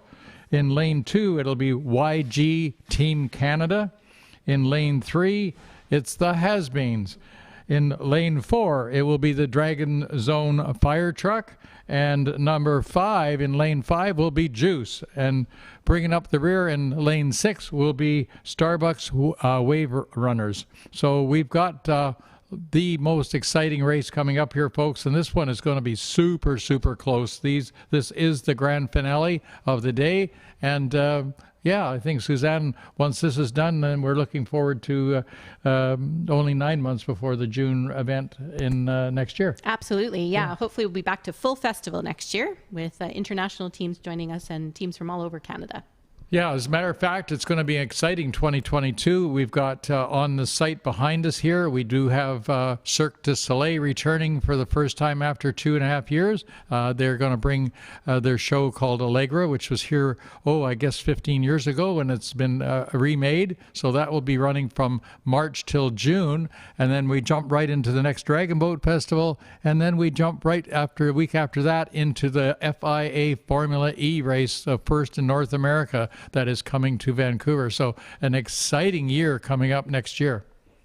That's amazing. It's great to see that Cirque will be back. I've enjoyed it in the past. Look forward to it again. Yeah, and we've got them for a second year after that as well with a brand new show. So we've got them coming for the next 2 years. So we're just hoping that everyone out there gets vaccinated so they can enjoy all these wonderful events that are popping up in Vancouver. Amazing. That'll be wonderful. So the teams are paddling out to the marshalling area. And as Grant said, if you thought the last race was close, this race is going to be even closer.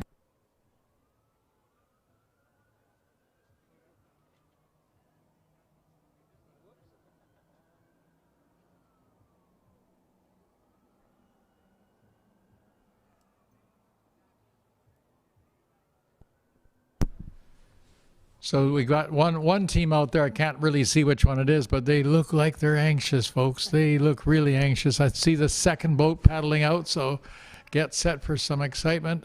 I think, I think there's two teams out so far, and the third one coming out. So that's right. 2 are in the marshalling area already. Looks like the third is on its way doing their warm up, and a couple are just getting settled in the boats at the dock. So these teams, very, very competitive. They'll be probably practicing a bit of a start as they head out, because that's really key to these 200-meter sprints. You have to have a great start. So this mixed grand final, when they are competing internationally, do they do fairly well on the international ratings as well? I know that Fire Truck has done well. The other ones, I'm not sure how much international experience they have. I know that Dragon Hearts does a lot of international competitions as well, possibly Juice. And I think that some of the paddlers are probably on other teams as well that maybe do club crew and things like that. Yeah, it's going to be really exciting to get everyone back next year and get the boats up from the States, and some international boats has come as well. Absolutely. So we can see boat 2, YG Team Canada, is paddling out at the moment, just getting their bodies warmed up for this final race. It is pretty amazing. That's a 200 meter sprint. It is so quick. It's almost over while you're blinking your eyes. But in essence, these guys are really, really struggling and really paddling really hard. So it's going to be a really exciting race, everyone.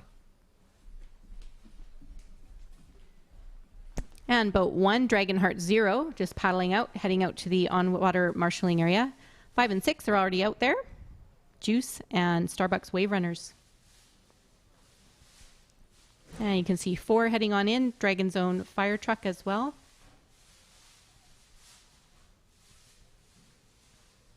You're making me call this last race here. It's going to be so tight. So we'll try to get it right, folks, but it's going to be a really close. So hopefully the drone shot gives us the best view of how close these people are really going to be. But expect a possible photo finish. That's right. Lane 3 here, you can see their boat 3 practicing their start, the has-beens. Right. They are anything but has-beens, Grant. They're actually a bunch of 20-somethings that are really great paddlers. So they're going to put up a good fight today with these other teams. So these mixed teams, are they roughly 50-50 on guys and gals? It depends. So there's a requirement to have a minimum number of female paddlers in the boat. Okay. The open division is when you can have any number of male or female paddlers. Oh, okay. But for the mixed divisions, we want to have definitely a certain number of female paddlers. Okay, good. Yeah. Well, they've certainly proven their worth today with the finals they've had already. Absolutely. Yeah, really exciting. Yeah. More men in the boat doesn't necessarily mean they're faster. They're usually heavier. Okay. So it doesn't always mean that they can be faster. They might have a little more power, but women's boats are usually a little lighter. Good point. They can stay on top of the water a little bit easier. So the mixed teams are interesting because it depends on the makeup and, the skills of the paddlers. I do think we have all 6 out there now. Looks that way. Yeah, I can count six boats out there. We'll line them up. And like we said earlier, be careful to watch for 3 and 4 seem to be the favorites here, the has-beens and the Dragon's Own fire truck. So we don't want to jinx anybody yet, but they're certainly in the fast track lanes in 3 and 4. So we'll see how they come out of the gate here fairly soon. Looks like they're getting close to coming up to the starting gate. They are. So we remind everybody who's in each lane. In lane 1, we have Dragonhearts 0. In lane 2, we have the YG Team Canada. And then panning over to lane 3, we can see the has-beens. In lane 4, we have Dragon's Own fire truck. And in 5, we have Juice. And Starbucks Wave Runners in lane number 6. That's from our right to the left. So 1 is closest to us and 6 is furthest away. So we're getting set, folks. So it looks like the starter might have the race now, handing over from the on-water race marshal. They're just edging their way up. This is the final, folks. Grand final.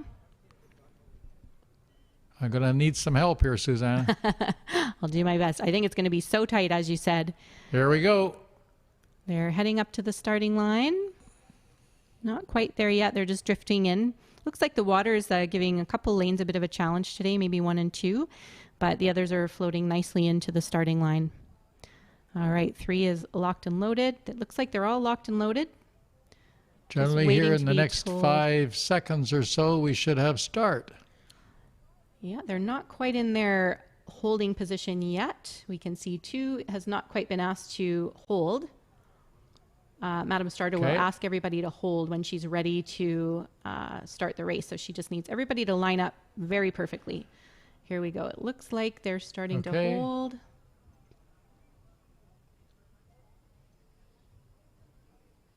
Oh, they're taking 1 little stroke, so she asked them to line up a little bit better. You can see the boys in the middle of the boat. Oh, it looks like the starter might actually back them down a little bit, or there might be a little bit of rejigging. Okay.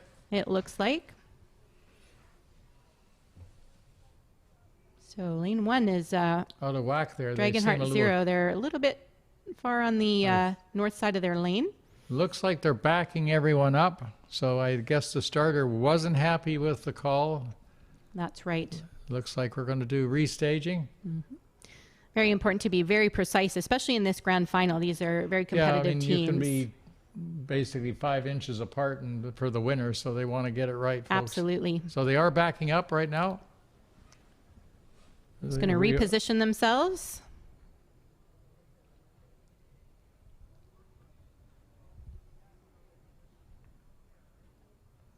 Okay, and they're just holding calmly. Mm-hmm. So the teams are usually used to this. They know that there's a chance they're going to get back down a little bit. Okay. And we prepare for things like that. So especially on your finals? Absolutely, yeah. So we know that it could happen, and everybody just needs to try to stay calm and focused, not let anything that's going on around them distract or disrupt what's happening inside their boat.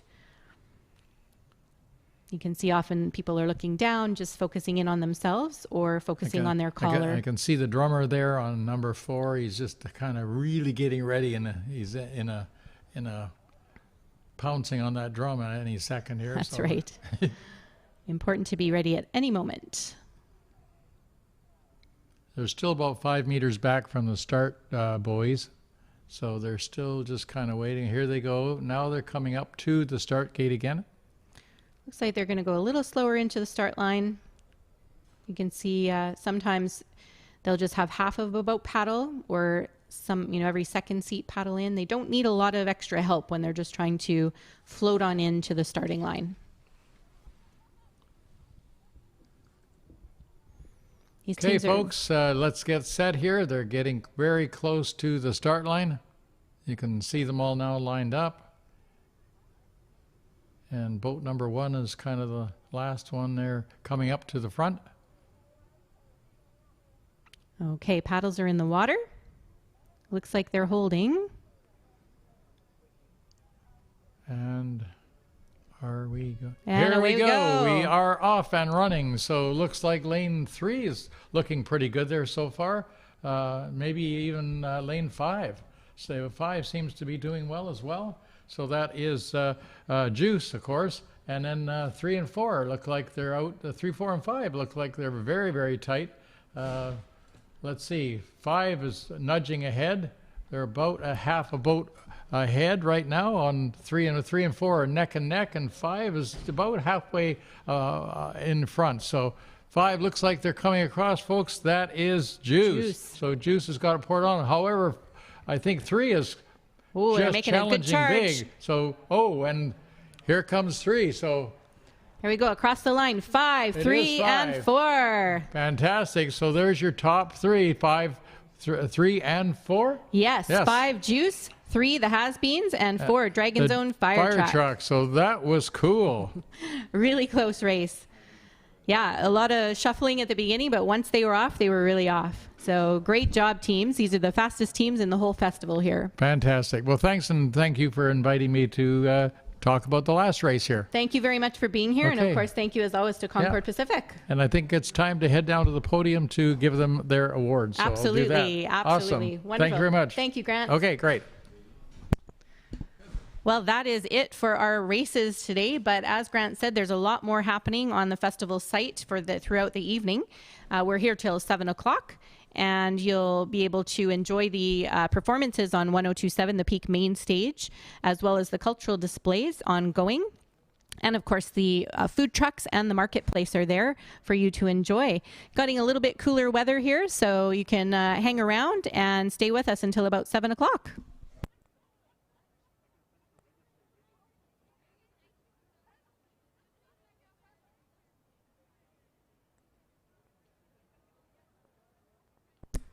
You can see these teams are still just waiting at the finish line to head back into the docks, having a chat about that race, seeing what happened and how they all did. But really well fought race. Wonderful racing today to all the teams.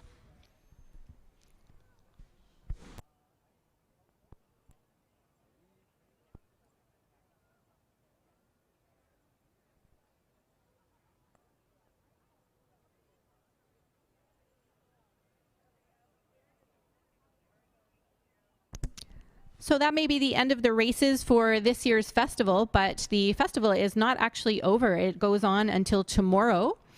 You'll be able to celebrate the Mid-Autumn Festival continuing on until tomorrow at the Dr. Sun Yat-sen Classical Chinese Garden. The Paddles Up Canadian International Dragon Boat Festival exhibit goes on until tomorrow at the British Columbia Sports Hall of Fame. Pretty amazing artifacts and displays from Dragon Boat festivals over the years. The Chinese Canadian Museum, ongoing till tomorrow, is A Seat at the Table, Chinese Immigration in British Columbia. So you can learn about the contributions of Chinese Canadians to our community through this museum's inaugural exhibition in Chinatown. Wonderful selection of curated Dragon Boat artifacts are on display there, as well as many, many other artifacts from the Chinese history in British Columbia. Cross-cultural walking tours are available until tomorrow as well in Chinatown, the downtown east side, and Powell Street, Jewish Strathcona, as well as Hogan's Alley. They're 2-hour walking tours, and you can sign up online via the concorddragonboatfestival.ca website. Keys to Living Heritage is ongoing at the society-owned heritage buildings in Chinatown. A Seat at the Table, in particular, will be being shown. Short film series showcasing the intangible cultural heritage of the Chinese community within Vancouver. And the Fire Dragon Festival is happening tomorrow as well. The inaugural festival for the Fire Dragon Festival, and it is a Hong Kong tradition to bring good luck and prosperity, and that's happening in Chinatown as well. Of course, this festival wouldn't be possible without our incredible sponsors. As you know, Concord Pacific is our title and festival founding partner. We also want to thank our major public partners, the Government of Canada and the Government of British Columbia as well. Major partners include Peak Technologies, 102.7 The Peak, as well as Global BC. Supporting partners are Big Rock Brewery, Big Steel Box, Oddball Workshop, Park Vancouver, White Peaks, as well as Cottage Springs. Public partners are the City of Vancouver, Vancouver Board of Parks and Recreation, the Hong Kong Economic and Trade Office, BC Arts Council, Province of BC, and Metro Vancouver as well. Our media partners are Singtao Daily, Global News 980 CKNW, AM 1320 CHMB, and the Dushi Bao, the Georgia Strait, and 93.7 JR Country. And we have our community partners as well. BC Sports Hall of Fame, the Dr. Sun Yat-sen Classical Chinese Garden, the Chinese Canadian Museum, Canoe Cultures, BC Place, the Vancouver Convention Centre, the Fire Dragon Festival, CSHBA, and Cross-Cultural Walking Tours. Thank you very much to all of these sponsors for making the 2021 festival possible. We look forward to seeing everybody again next year as well and welcoming you back. So please enjoy the rest of the festival on land at 1027 The Peak main stage. Coming up at 4 o'clock is Missy D, 5 o'clock is Matthew V, and 6 o'clock is Hotel Mira. And there's ongoing programs in the Indigenous Cultural Pavilion and the Chinese Cultural Pavilion until at least about 6 o'clock. So take your families down there as well and enjoy. Thank you very much for coming out to this very special 2021 Concord Pacific Dragon Boat Festival.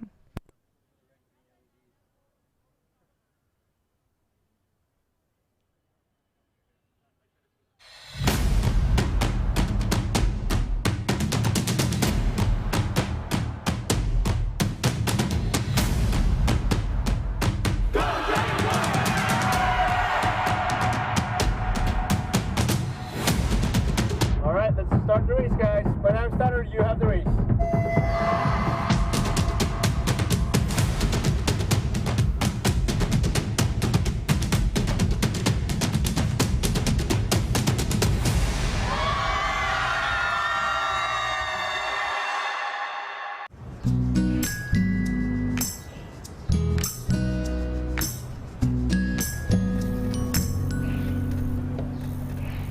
Let's go back to that little place where we used to go in the summer days.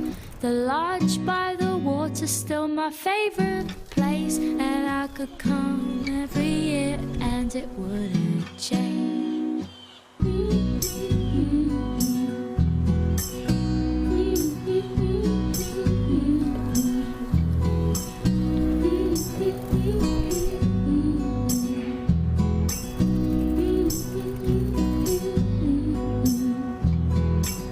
Do do do.